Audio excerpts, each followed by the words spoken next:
আর সেই সাথে যদি আপনি চান যে আপনি আমাদের সাথে ফেসবুকে জয়েন করবেন, তাহলে আমাদের ফেসবুকের অ্যাড্রেসটি হচ্ছে www.facebook.com/radio.ফুর্তি। আর আরো আমার একটা পেজ রয়েছে www.facebook.com/bhutfm.russell। সো যারা বিভিন্ন অন্যান্য পেজে এখনো আছেন, অবস্থান করছেন, তাদেরকে সবিনয় অনুরোধ করব যে আপনারা এই পেজটিতে চলে আসুন, কারণ এখানেই আপনারা সঠিক ইনফরমেশন তো পাবেনই, এবং আপনারা আরো বেশি আপনাদের সমস্ত কিছু জমজমাট হয়ে উঠবে। সো এখন কথা না বাড়িয়ে আমরা সরাসরি ঘটনায় চলে যাব। আমি আজকে এই ভূত এফএমের এই এপিসোডটি শুরু করতে চাই একটু অন্যভাবে।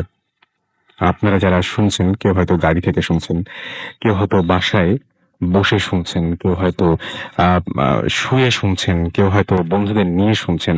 আপনাদের চারপাশে হাত বাড়িয়ে দেখুন যে কোনো একটা পাশে হয়তো খালি কিছু জায়গা আছে, মানে ফাঁকা জায়গা পড়ে আছে, তাই না? ফাঁকা জায়গা আছে, এবং আপনি যেখানে শুয়ে আছেন বিছানার একটা পাশ হয়তো ফাঁকা, আপনি যেখানে বসে আছেন পাশের চেয়ারটা বা পাশের জায়গাটা হয়তো ফাঁকা। আপনি যখন গাড়িতে আছেন, আপনার পাশের সিটটা হয়তো ফাঁকা নাও থাকতে পারে, কিন্তু কোনো একটা ফাঁকা স্পেস আছে। সেই স্পেসে আপনি এখনই জাস্ট হাতটা বাড়িয়ে দিন। কি কেউ আছে? না থাকাটাই স্বাভাবিক, এবং হয়তো কেউই কোনো কিছু অনুভব করেননি, পাশে হয়তো কেউই ছিল না। বাট এরকম ঘটনাও ঘটে। চলে যাচ্ছে আমাদের প্রথম অতিথির কাছে। আপনার নামটা একটু প্লিজ বলবেন, এবং আপনি কোথা থেকে এসেছেন একটু প্লিজ বলবেন আমাদেরকে। থ্যাংক ইউ ভাইয়া। আমার নাম হচ্ছে আমার নাম হচ্ছে নিলয়। আমি কলাবাগান থেকে এসেছি। আমি ইন্ডিপেন্ডেন্ট ইউনিভার্সিটিতে পড়ছি। আচ্ছা, রিসেন্টলি আপনার সাথে একটা ঘটনা ঘটেছে। আপনার কাছে আমি একটু আপনার ওই রিক্সার ঘটনাটা শুনি। আচ্ছা, তো প্রথমে আমি নর্মালি আমার ফ্রেন্ড সার্কেলদের সাথে আড্ডা দিই হচ্ছে ধানমন্ডি 5 নম্বরের দিকে। তো সেদিন অ্যাজ ইউজুয়াল আড্ডা দেওয়ার পরে আমি যখন বাসার দিকে ফিরবো, তো মোটামুটি রাত 10:30 11:30 বাজে। তো আমি আসবো, তো 4 নাম্বার খেলার একটা মাঠ আছে। তো মোটামুটি ওইখানকার সোসাইটি যারা আছে ওখানে সবাই খেলাধুলা করে। তো মাঠের কর্নারে একটা রিক্সা পাই। তো রিক্সায় আমি উঠি। নর্মালি আমার অভ্যাস যে রিক্সার ডান সাইডটাতে বসা, রিক্সায় উঠে। তো সেদিন অ্যাজ ইউজুয়াল আমি রিক্সায় উঠি, বাট আমি বাম পাশ থেকে উঠি। তো রিক্সাটা কিছু দূর যাওয়ার পরে, তো আমি যখন বাম পাশ থেকে ডান পাশের দিকে যাব, তখন আমার খেয়াল আসে যে আমি বাম পাশে বসে আছি। তো যখন ডান দিকে যেতে চাই, তখন আমার কাছে ফিল হয় যে কিছু একটা আমার পাশে বসে আছে। এটা ঈদের মানে মানুষের একটা হয়তো বা কোনো একটা কিছু, বাট আমি যেতে পারছি না যে একটা মানুষ বসে আছে, যার কারণে আমি মানে ডান পাশে পাশে সরতে পারছেন না। পারতেছি না। তো যতবারই আমি ডান পাশে সরতে যাই, ততবারই আমার ফিল হয় যে লাইক টিভি বন্ধ থাকলে বা কিছু অফ থাকলে, টিভিটা অফ থাকলে আমরা যদি পাশ দিয়ে যাই, আমাদের গায়ের পশম বা লোম যেটা বলি, এটা এরকম শক্তের মতো লাগে গায়ে। তো যতবারই আমি ডান পাশে যেতে যাচ্ছি, ততবারই আমার গায়ে এরকম একটা কাটার মতো লাগতেছে। তো সাথে সাথে আমি মানে জিনিসটা যখনই ফিল করি, তখনই আমি ভয় পেয়ে যাই। তো আমি কলাবাগান বাস স্ট্যান্ড পর্যন্ত আসা পর্যন্ত আমি টোটাল জিনিসটা ফিল করতে থাকি। মানে ভয় আমি কাউকে বলতেও পারতেছিলাম না, যে রিক্সা চালক ছিল তাকেও কিছু বলতে পারি না। যার কারণে মানে টোটাল জিনিসটা আমার ভিতরেই থাকে, আমি কাউকে কিছু বলি নাই। তো যখন একটু মানুষজন যে জায়গাটাতে মানুষজন ছিল, সেই জায়গা পর্যন্ত যখন আমি আসি, তখন আর জিনিসটা আমি ফিল করি না। তো রিক্সাটাকে আমি রাস্তার অপোজিট বাম পাশে রেখেই আমি রিক্সা থেকে নেমে ভাড়া দিয়ে ক্রস করে রাস্তার ওপারে চলে যাই। চলে যাওয়ার পরে সেদিনের মতো মানে ওরকম তেমন একটা ভয় পাইনি। এইটা ছিল হচ্ছে রিক্সার ঘটনা। আর এরপরে এবং আপনি পুরোপুরি ফিল করতে পারছিলেন যে আপনার পাশে সত্যিই কেউ বসে আছে, এবং আপনি অনুভব করতে পারছেন। বসে আছে কিনা সেটা জানি না, বাট কিছু একটা আছে পাশে, যার কারণে আমি যেতে পারছি না ওই পাশটাতে, সাইডটাতে সরতে পারছি না, যে আমি যে ওখানে গিয়ে বসবো বা সরে বসবো, সেটা আমি করতে পারছিলাম না। আচ্ছা, ওকে।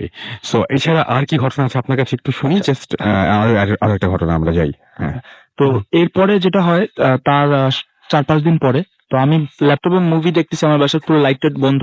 আমি নর্মালি এই টাইপের জিনিস তখন এতটা বিলিভ করি না বা এতটা ভয় পাই না। তো ল্যাপটপে মুভি দেখতে দেখতে লাইটটা যেহেতু অফ, তো হঠাৎ করে আমি ফিল করি যে আমার ল্যাপটপটার অপোজিট সাইডে, মানে পায়ের ওই পাশে, যে কোনো একটা লোক বা কিছু একটা দাঁড়িয়ে আছে, যে পাঞ্জাবি বা কাপড় টাপড় কিছু এরকম বাতাসে যদি উড়ে যায়, যেরকম একটা জিনিস দেখা যায়, ওরকম আমি কিছু একটা মনে করলাম, অন্ধকারে কোনো একটা কাপড় এরকম উঠে গেল বাতাসে। তো জিনিসটা যখনই আমি ফিল করি, তখন আমি তাকায় দেখি যে না, কিছু নাই। তো তখন ফিল হয় যে না, এটা মনে হয় হয়তো বা মানে আমার চোখের কোনো ভুল, বা অনেকক্ষণ ল্যাপটপের দিকে তাকায় থাকার কারণে এরকম হতে পারে। তো তার কিছুক্ষণ পরে আবারও ওই দিন আমি এরকম দেখি, ওই দিন 2-3 বার এরকম আমার ফিল হয়, বাট আমি ওটা মানে কোনো নোটিসে না নিয়ে আমি নর্মাল শুয়ে দেখি, মুভি টুভি দেখে তো ঘুমাই টুমাই পড়ি। তার 2-3 দিন বা 3-4 দিন পরে হঠাৎ করে মানে আমি আমার রুম থেকে উঠে আমি মুভি টুভি দেখা শেষ, কারণ আমি একটু ওয়াশরুমের দিকে যাব। তো যখন ওয়াশরুমের দিকে যাব, তো আমি আগে বলি যে আমার রুমের যে জানলা, সেই জানালাগুলোর এখানে তো মোটামুটি একটা স্ল্যাপের মতো একটা জিনিসপত্র রাখা যায়, এরকম একটা তাকের মতো করা। মানে জানলাটার ওইখানে একটু জায়গা আছে, ওখানে একটা নর্মাল বই টই কিছু একটা রাখা যাবে, এরকম একটা পুরাতন দিনের বিল্ডিং যেরকম বানানো হয় আর কি।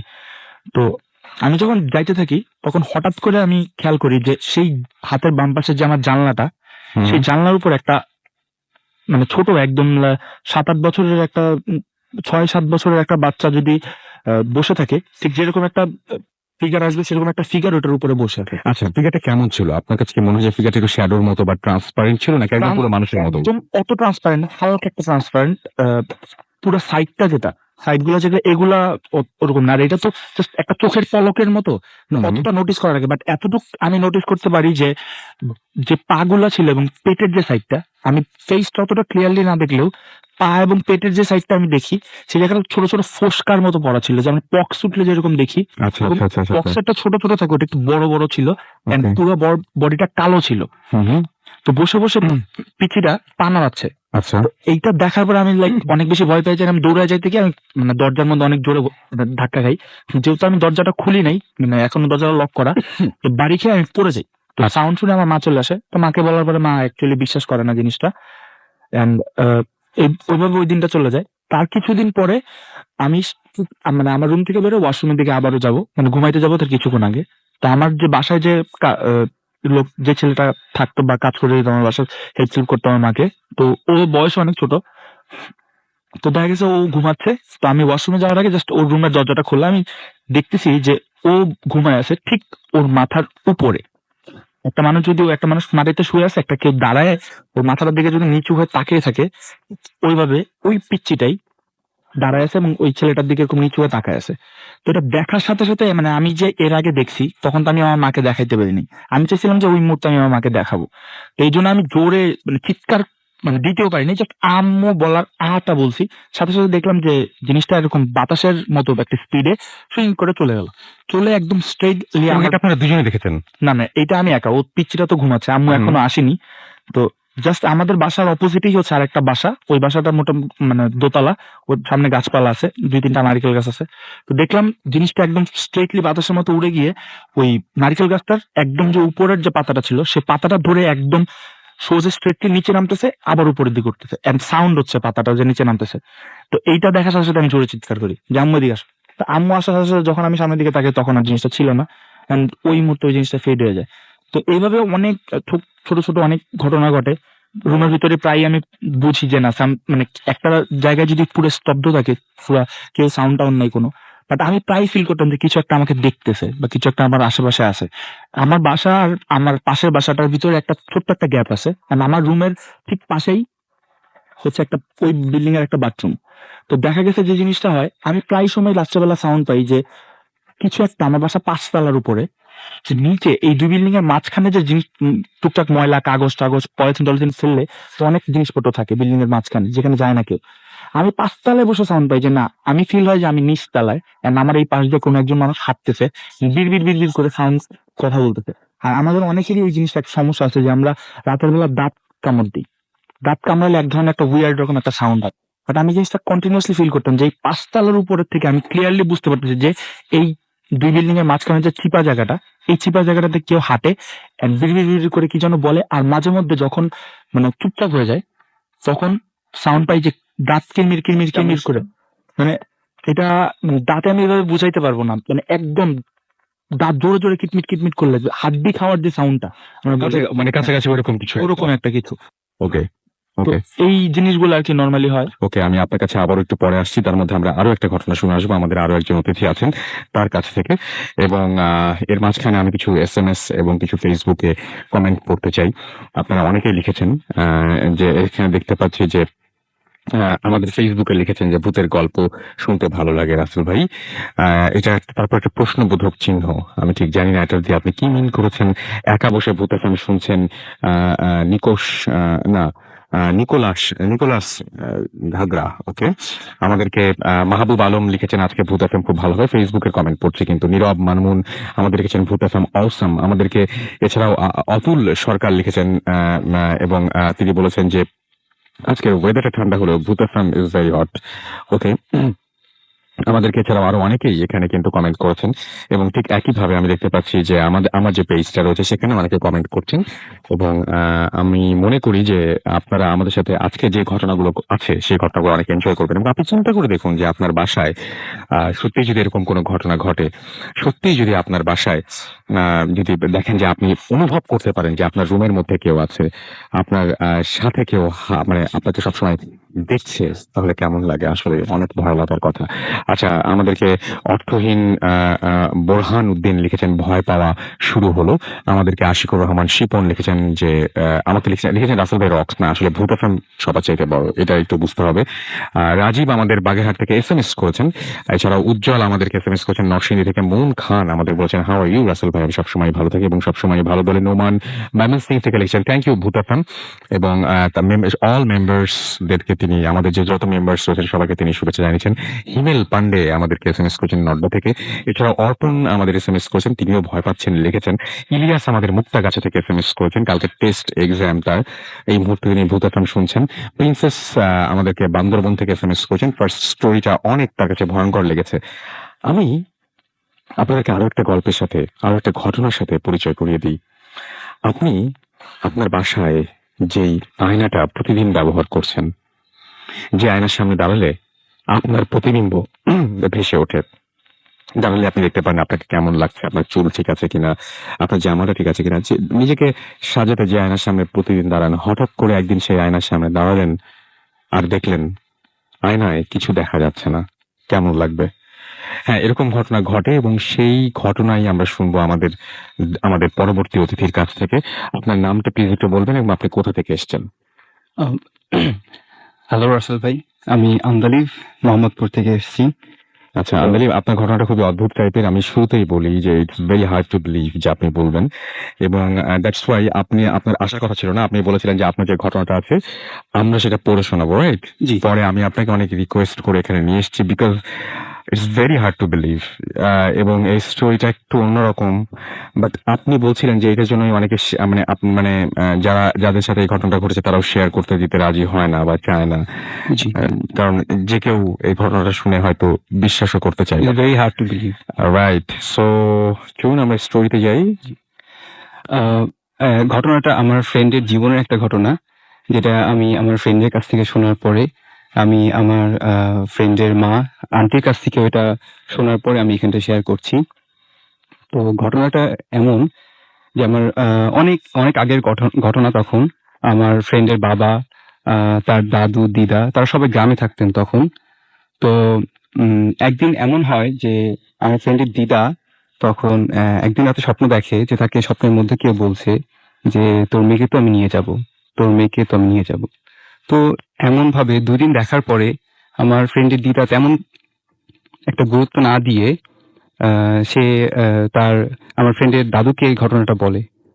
আমার ফ্রেন্ডের দাদু খুব একটা বিষয়টা পাত্তা দিলেন না, কিন্তু এভাবে 2 দিন 3 দিন যাওয়ার পরে আমার ফ্রেন্ডের দিদা আবার স্বপ্নে দেখলেন যে কেউ তাকে বলছে যে তোর মেয়েকে তো আমি নিয়ে যাব, তুই রাখতে পারবি না, তোর মেয়েকে তো আমি নিয়ে যাব। তো এই ঘটনাটা যখন সে আমার ফ্রেন্ডের দাদুর সাথে আবার শেয়ার করে, তখন একটু সিরিয়াস মনে করে আমার ফ্রেন্ডের দাদু ওই এলাকার যে হুজুর থাকে তাকে নিয়ে আসেন বাসায়। তো হুজুর বাসায় আসার পরে কোনো কিছু ডিটেলস না বলে সে চলে যায়। তো এই ঘটনার 2-3 দিন পরে একদিন ওই দিন রাতে আবার ফ্রেন্ডের দিদা রাতে স্বপ্ন দেখেন যে স্বপ্নে কেউ বলছে তোর মেয়েকে তো আমি নিয়ে যাব, খুব শীঘ্রই নিয়ে যাব, তুই রাখতে পারবি না। তো এই ঘটনার পর থেকে আমার ফ্রেন্ডের দিদা করতো কি, তার মেয়েকে, তার মানে আমার ফ্রেন্ডের ফুপিকে তার আঁচলের সাথে বেঁধে রাতে তারপর ঘুমোতেন। তো এইভাবে 2 দিন যাওয়ার পর একদিন রাতে ঘুমানোর পর সকালবেলা উঠে দেখেন যে তার মেয়ে নেই এবং আঁচলের বাঁধনটা খোলা। তো এই ঘটনার পরে মোটামুটি গ্রামে এবং বাসায় একটা হুলস্থুল পড়ে যায়। ওই গ্রামে এবং আশেপাশে সমস্ত গ্রামে তখন খোঁজ করা হয়, কিন্তু তার মেয়েকে পাওয়া যায় না। তো এভাবে প্রায় 2 বছর 2.5 বছর কেটে যায়। 2.5 বছর পরে আমরা যতদূর জানি যে গ্রামে যে বাসাগুলো থাকে, ছোট্ট একটা ঘর থাকে যেখানটায় সমস্ত ফ্যামিলি মেম্বাররা থাকে, পাশে ছোট্ট একটা রান্নাঘর থাকে। তো ওরকম একটা রান্নাঘরে আমার ফ্রেন্ডের দিদা রান্না করছিলেন। তো একদিন সকালে সে দেখতে পায় যে তার মেয়ে দূর থেকে হেঁটে আসতেছে এবং সে অনেকটা একটা হোয়াইট ওয়েডিং ড্রেস টাইপের যেরকম একটা গাউন ওরকম কিছু একটা পরে আছে এবং তাকে দেখতে অনেক সুন্দর লাগছে। তো সে তার মেয়েকে দেখে যখন কাছে যেতে চায়, জড়িয়ে ধরতে চায়, তখন তার মেয়ে বলে যে প্লিজ আমাকে জড়িয়ে ধরো না, পরে বলছি সব। তখন সে বাসার ভেতরে এসে বলে যে আমি তোমাদের বাসায় উঠতে পারবো না, আমাকে কোনো রকম আজকের মধ্যে একটা থাকার জায়গা করে দাও। তো আমার ফ্রেন্ডের দাদু তখন যেহেতু গ্রামের মধ্যে মোটামুটি ক্ষমতাশীল একজন মানুষ ছিলেন, সে খুব তাড়াতাড়ি কয়েকজন লোক ডেকে বাসার মধ্যে তখন ছোট্ট একটা ঘরের ব্যবস্থা করে দেয়। তো ওই ঘরে তখন আমার ফ্রেন্ডের ফুপি উঠে। তো এরপর সে সবকিছু আসলে একটু একটু একটু সে করে শেয়ার করা শুরু করে যে তাকে কে নিয়ে গিয়েছিল, কারা নিয়ে গিয়েছিল, এটা সে বলতে রাজি হয়নি। বাট সে এটা বলে যে তাকে নিয়ে যাওয়া হয়েছিল ব্ল্যাক ম্যাজিক করার জন্য এবং সে এই 2 বছর 2.5 বছরে অনেক কিছু শিখেছে, অনেক ব্ল্যাক ম্যাজিক শিখেছে এবং ওইখান থেকে শেখার পরে সে ওইখানে কোনো একটা ঝামেলা করে এবং কিছু একটা করে সে ওইখান থেকে চলে এসছে এবং এখানটা সে চলে আসছে। তো এবং বলেছে যে সে কারোর সাথে কোনো রুমে থাকতে পারবে না, সেই রুমেই থাকবে। তো যাই হোক, আমার ফ্রেন্ডের দাদু দিদার এই নিয়ে কোনো সমস্যা ছিল না, সে তার মেয়েকে ফিরে পেয়েছে, এইভাবেই ভালো মোটামুটি চলতে থাকে। তো ওই আমার ওই ফ্রেন্ডের ফুপির ব্যাপারে কিছু বলি যে সে যখন বাসায় আসলো, বাসায় আসার পরে তার রুমের মধ্যে সে ব্ল্যাক ম্যাজিক প্র্যাকটিস করতো। তার রুমটা ছিল এমন যে রুমের একটা পার্টিশনে থাকার জায়গা ছিল আর পাশের আরেকটা পার্টিশনে সে ব্ল্যাক ম্যাজিক প্র্যাকটিস করতো। রুমের ভেতরে কি ছিল কেউ কখনো জানতেও পারেনি, বলতেও পারেনি। তো এবং তার রুমের মধ্যে এবং অনেক কিছুর রেলিক টাইপের কিছু একটা ছিল, অনেকগুলো রেলিক টাইপের আপনার বিভিন্ন এনিমেলের কঙ্কাল টাইপের কিছু একটা ছিল তার রুমের মধ্যে। তো যাই হোক, এইভাবে সে ওই বাসায় থাকতো, সবার সাথে সবকিছু মোটামুটি শেয়ারও করতো, কিন্তু বাসার এরিয়ার বাইরে কখনো যেত না। এবং আরো কিছু বলে রাখা দরকার যে তার বাসার মধ্যে সে যখন ব্ল্যাক ম্যাজিক প্র্যাকটিস করতো তার রুম থেকে বিভিন্ন টাইপের এনিমেলের সাউন্ড আসতো এবং অনেক ইনস্ট্রুমেন্ট বাজালে যেরকম সাউন্ড হয় ওই সব সাউন্ড আসতো এবং ওই সাউন্ডগুলো বাসার এরিয়ার বাইরে কখনো শোনা যেত না, বাসার ভিতরে আসতে এইসব শোনা যেত। তো গ্রামের মানুষজন যখন আস্তে আস্তে জানা শুরু করলো যে আমার ফ্রেন্ডের ফুপি ব্ল্যাক ম্যাজিক প্র্যাকটিস করে, তারা আস্তে আস্তে বাসায় এসে ঝামেলা করতে শুরু করলো যে একে গ্রাম থেকে বের করে দাও, একে গ্রামের মধ্যে রাখা যাবে না, আমাদের গ্রামে অনেক প্রবলেম হবে। কিন্তু কোনোভাবেই আমার ফ্রেন্ডের দাদু দিদা এটা মানতে রাজি হলো না এবং তারা যেহেতু একটু ক্ষমতাশীল ছিল তারা জিনিসটাকে একটু প্রতিহত করলো। তো যাই হোক, আর আমার ফ্রেন্ডের ফুপির ব্যাপারে কিছু বলি যে সে দেখতে মোটামুটি ছিল, সুন্দর ছিল এবং যখন অমাবস্যার রাত আসতো তখন সে তার নিজেকে রুমের মধ্যে বন্দি করে রাখতো এবং তার রুমের ভিতর থেকে খুব আর্তনাদের শব্দ আসতো। মনে হচ্ছে তার শরীরে খুব বেশি কেউ আঘাত করছে, আঘাতের শব্দ শোনা যেত এবং তার আঘাতের আর্তনাদের শব্দ শোনা যেত এবং সে আগেই বলে রাখতো যে আমি রুমের মধ্যে যেভাবে থাকি না কেন কেউ কখনো আমার রুমের কাছে আসবে না। ঠিক এইভাবে পূর্ণিমার রাতে তার সে দেখতে আরো অনেক সুন্দর হয়ে যেত, মনে হতো যে তার শরীর থেকে আলো শাইন করে বেরোচ্ছে, এমন মনে হতো। হয়তো তার ব্ল্যাক ম্যাজিক প্র্যাকটিস করার জন্য এগুলো হয়তো দেখা যেত। তো এইভাবে অনেক দিন চলতে থাকলো। এর মাঝে যখন আমার ফ্রেন্ডের বাবা যখন বিয়ে করলো, আমার ফ্রেন্ডের মাকে বিয়ে করলো, বাসায় নিয়ে আসলো, সে যখন আসার পর জানতে পারলো যে এই ফ্যামিলিতে এইসব হচ্ছে, আমার ফ্রেন্ডের ফুপি ব্ল্যাক ম্যাজিক প্র্যাকটিস করছে, তাকে এরকম কোন একটা থেকে নিয়ে যাওয়া হয়েছিল, সে আবার ফিরে আসছে এবং এসে ব্ল্যাক ম্যাজিক প্র্যাকটিস করছে।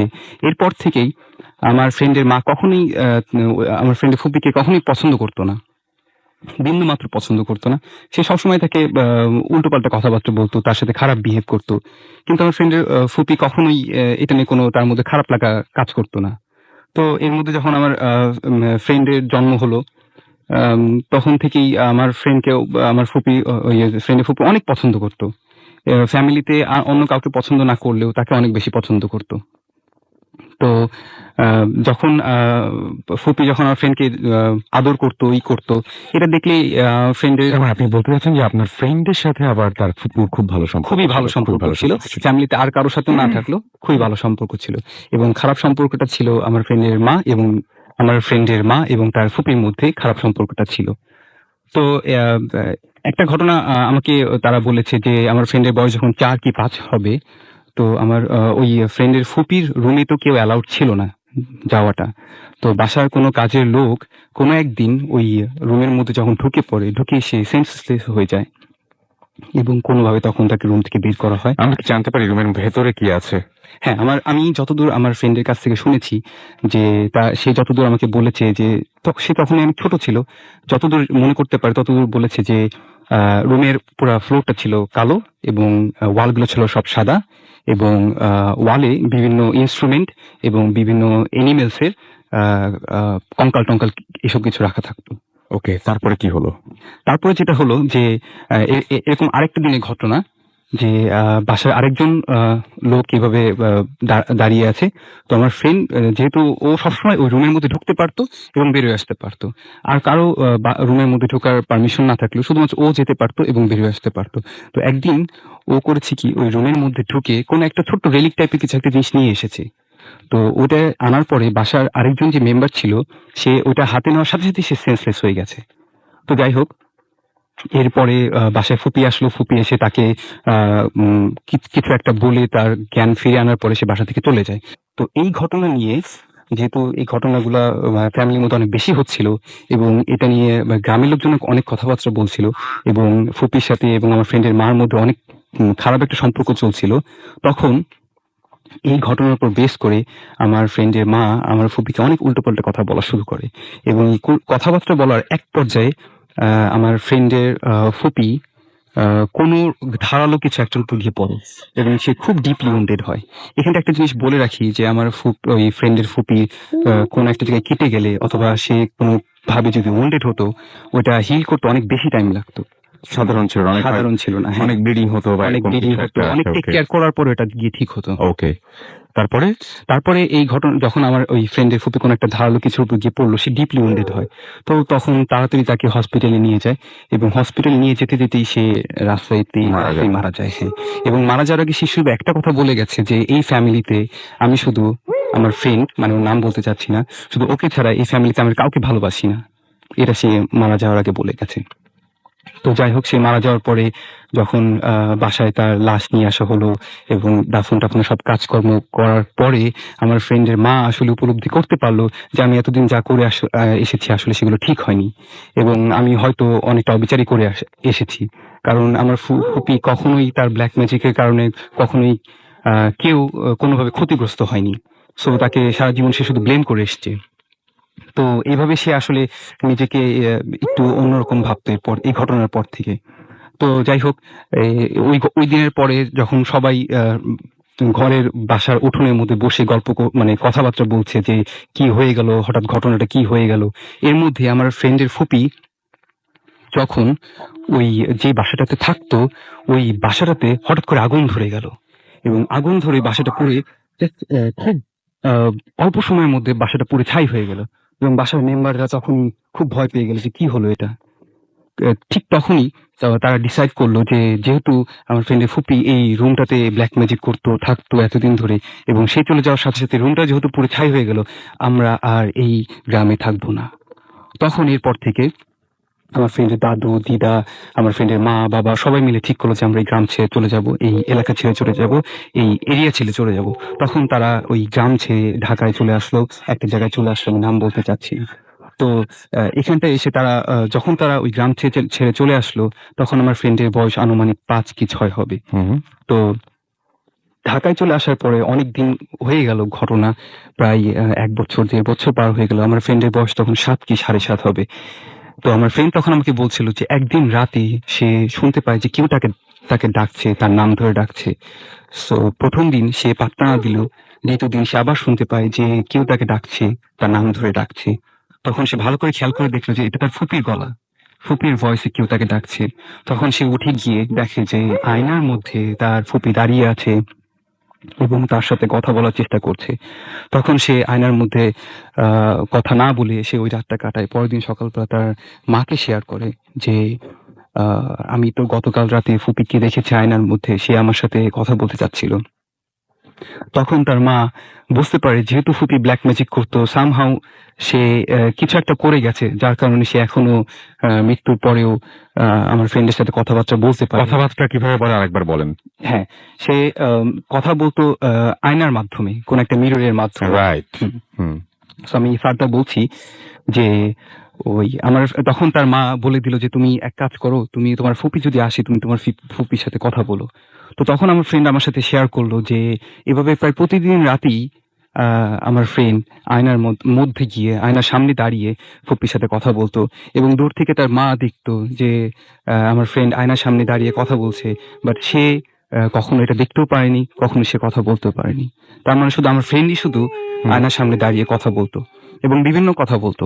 আমার ফ্রেন্ড আমাকে বলেছে যে মাঝে মাঝে তার ফুপি আসতো কথা বলতে, মাঝে মাঝে আরো কিছু লোক আসতো কথা বলতে, বাট তাদের সাথে আমার ফ্রেন্ড কথা বলতো না, বলতো শুধু ফুপির সাথেই। ওকে। এবং আহ, আমার ফ্রেন্ডকে যদি কোনো ব্যাপারে আগে থেকেই সাজেশন দিতে হতো, কোনো ব্যাপারে যদি সাবধান করতে হতো, তো ফুপি আগে থেকেই ওকে সাবধান করে দিত অথবা কিছু জানিয়ে দিত। ওকে, আপনাকে অনেক থ্যাঙ্কস আপনার ঘটনার জন্য। আমরা আপনার কাছে হয়তো আবারও ফিরে আসবো, আর যদি আপনার অন্য কোনো ঘটনা থাকে। আমরা আপাতত একটা বিজ্ঞাপন বিরতিতে যাবো এবং বিরতির পরে আবারও ফিরে আসছি। আমাদের সাথে থাকুন, কোথাও যাবেন না। স্টে টিউনড টু রেডিও ফুর্তি অ্যান্ড ডোন্ট স্টপ দ্য ফুর্তি। অনেক অনেক দারুণ দারুণ ঘটনা আপনার জন্য ওয়েট করছে। বিশেষ করে মর্গের ঘটনা রয়েছে এবং মানে হসপিটালের মর্গের ঘটনা রয়েছে রয়েছে আপনাদের জন্য। ব্ল্যাক ম্যাজিকের শিকার, একদম সরাসরি এখনো ব্ল্যাক ম্যাজিকে ভুগছে এরকম একজন মানুষ কিছুক্ষণের মধ্যে স্টুডিওতে আসবে। সো আমাদের সাথে থাকুন। যাওয়ার আগে জানিয়ে যাই, যদি আমাদের এসএমএস করতে চান, মোবাইলের মেসেজ আপনাকে টাইপ করুন ফুর্তি FORTI ফুর্তি, স্পেস দিয়ে দেখুন আপনার নাম, স্পেস দিয়ে আপনার মেসেজ পাঠিয়ে দিন 9840 নাম্বারে। আমাদেরকে ইমেল করতে চাইলে আমাদের ইমেল অ্যাড্রেস হচ্ছে bhootfm@radiofurti.fm, which is BHWTFM@radiofurti.fm। আপনার নাম, ঠিকানা এবং ফোন নাম্বার সহ আপনার জীবনে ঘটে যাওয়া সেরা ঘটনাটি পাঠিয়ে দিন আমাদের কাছে। শুরুতে অবশ্যই উল্লেখ করুন ঘটনাটিকে আপনি এসে শেয়ার করবেন নাকি আপনি চান যে আপনার ঘটনাটা আমরা পড়ে শোনাই। আর যারা আমাদের সাথে ফেসবুকে কানেক্টেড থাকতে চান, চলে যান www.facebook.com/radio.furti অথবা www.facebook.com/bhootfm.russell। নিচ্ছি ছোট্ট একটা বিরতি। স্টে টিউনড রেডিও ফুর্তি এন্ড ডোন্ট স্টপ ফুর্তি।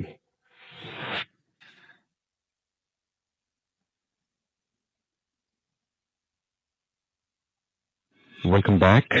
আমি রাসেল, আমার সাথে রয়েছে মাসুম। আপনারা শুনছেন রেডিও ফুর্তি আর চলছে ভূত এফএম। এবং আপনারা সবাই জানেন যে ভূত এফএম এখন আরো অন্যরকম উইথ গ্রামীণ ফোন। আর একটা জিনিস, একটা খবর, ছোট্ট একটা খবর জানিয়ে রাখি, সেটা হচ্ছে হেই ফেস্টিভ্যাল চলছে, আপনারা সবাই জানেন। কালকে অর্থাৎ বৃহস্পতিবার থার্সডেতে আমি গিয়েছিলাম এবং সেখানে গিয়ে আপনাদের সাথে যারা ছিলেন ওখানে তারা নিশ্চয়ই মানে ভূত এফএমের অনেক কিছু নিয়ে আপনাদের সাথে সরাসরি আলোচনা করছিলাম গতকালকে।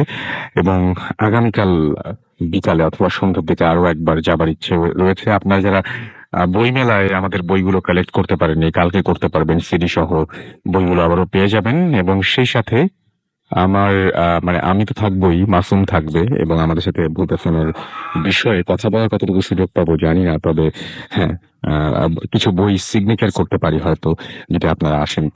যাই হোক, আমি একটা ঘটনায় পড়ছি। ঘটনাটা আমাদের কাছে আমি জানি না, মানে জাস্ট পেয়েছি একজনের কাছ থেকে এবং সেভাবেই পড়ছি। এবং আমি আসলে সত্যি কথা বলতে কি যে আমার কাউকে জাজ করার ক্ষমতা তো আমাকে দেয়া হয়নি, বাট এই ঘটনাটা একটু অন্যরকম লেগেছে বলেই আমি পড়ছি। দেশের বাইরে থেকে ঘটনাটা এসছে। আমি পড়ি, ঠিক যেভাবে লিখেছেন সেভাবেই পড়ছি। হ্যালো রাসেল ভাই, কেমন আছেন? আমার নাম আফরিন। গত 4 বছর যাবত আপনাদের প্রোগ্রামের একজন নিয়মিত শ্রোতা। আমার জীবনে ঘটে যাওয়া কিছু ঘটনা আছে, আপনাদের সাথে শেয়ার করব করেও কখনো করা হয়নি। এবার সাহস করে লিখে ফেললাম। খুব ভয়ের কিছু না, তবে ক্ষতিগ্রস্ত হয়েছে এবং এই সব ঘটনার পেছনে কারণ এখনো আমার কাছে অস্পষ্ট। ভালো লাগলে পড়ে শোনাবেন। আমি আমার ফ্যামিলির সাথে ইতালিতে আছি ছোটবেলা থেকে। আমার বাবা কাজের সুবিধার জন্য বিভিন্ন শহর বদলাতে হচ্ছিল আমাদের, এবং শেষ পর্যন্ত বাবার কাজের জায়গা থেকে খুব কাছের একটা এলাকাতে বাসা পেয়ে গেলাম। তবে বাসা নিয়ে সমস্যা ছিল না, সমস্যা ছিল এলাকাটাকে নিয়ে। চারিদিকে পাহাড়ে ঘেরা খুব ছোট এলাকা, এবং মূল শহর থেকে অন্যান্য শহরে যাওয়ার যে রাস্তা তার মাঝখানে একটা স্টেশন বলা যায় এটাকে। বাড়িঘর বা মানুষজন খুব বেশি ছিল না। মাঝখান দিয়ে শুধু মেইন রাস্তা চলে গেছে, যার এক পাশে সারি সারি সব বাড়িগুলো এবং অন্য পাশে পরিত্যক্ত একটা হোটেল, একটা নির্মাণাধীন পরিত্যক্ত বাড়ি, আপেল বাগান এবং গ্রেভইয়ার্ড গ্রেভইয়ার্ড লাগানো একটা গির্জা। আমাদের বাসা ছিল ঠিক গির্জার সামনে। দুই দিকেই পাহাড় ছিল, তাই সূর্যের আলো আসলেও বাসার ভেতর আবছা অন্ধকার হয়ে থাকতো সবসময়। আমাদের বাসার নিচের তলায় বাসার মালিকের ভাই ইউসুফের কসাইয়ের দোকান ছিল, মানে কসাইখানা ছিল, তাই সে সবসময় সেখানেই থাকতো। আমরা বলতে গেলে এলাকার একদম শেষ মাথায়, এবং এলাকার একমাত্র বাস স্টপে যেতে হলে আমাদের বাসার সামনের জেব্রা ক্রসিং বার হয়ে তারপর অন্য পাশে দিয়ে যেতে হয়। যাই হোক, আমি মেইন শহরে হাই স্কুলের শেষ বর্ষে ভর্তি হলাম। এবং স্বাভাবিকভাবে বাস দিয়ে আসা যাওয়া করতে হবে প্রতিদিন সকাল দুপুর। এই সাইড ওয়াক দিয়ে আমি আসতাম, এবং আপেল বাগান, পরিত্যক্ত বাড়ি, পরিত্যক্ত হোটেল আমার নজরে পড়তো না। এসবের সামনে দিয়ে হেঁটে আসলেও আমার নজরে পড়তো না, কারণ কখনো অস্বাভাবিক বা ভৌতিক কিছু মাথায়ও আসেনি। স্কুল শেষ, কলেজে ভর্তি হয়েছি, সামার ভ্যাকেশন চলছে, বাসায় আছি। একদিন হঠাৎ বিকট শব্দ আমার জানালা দিয়ে দেখতে পেলাম।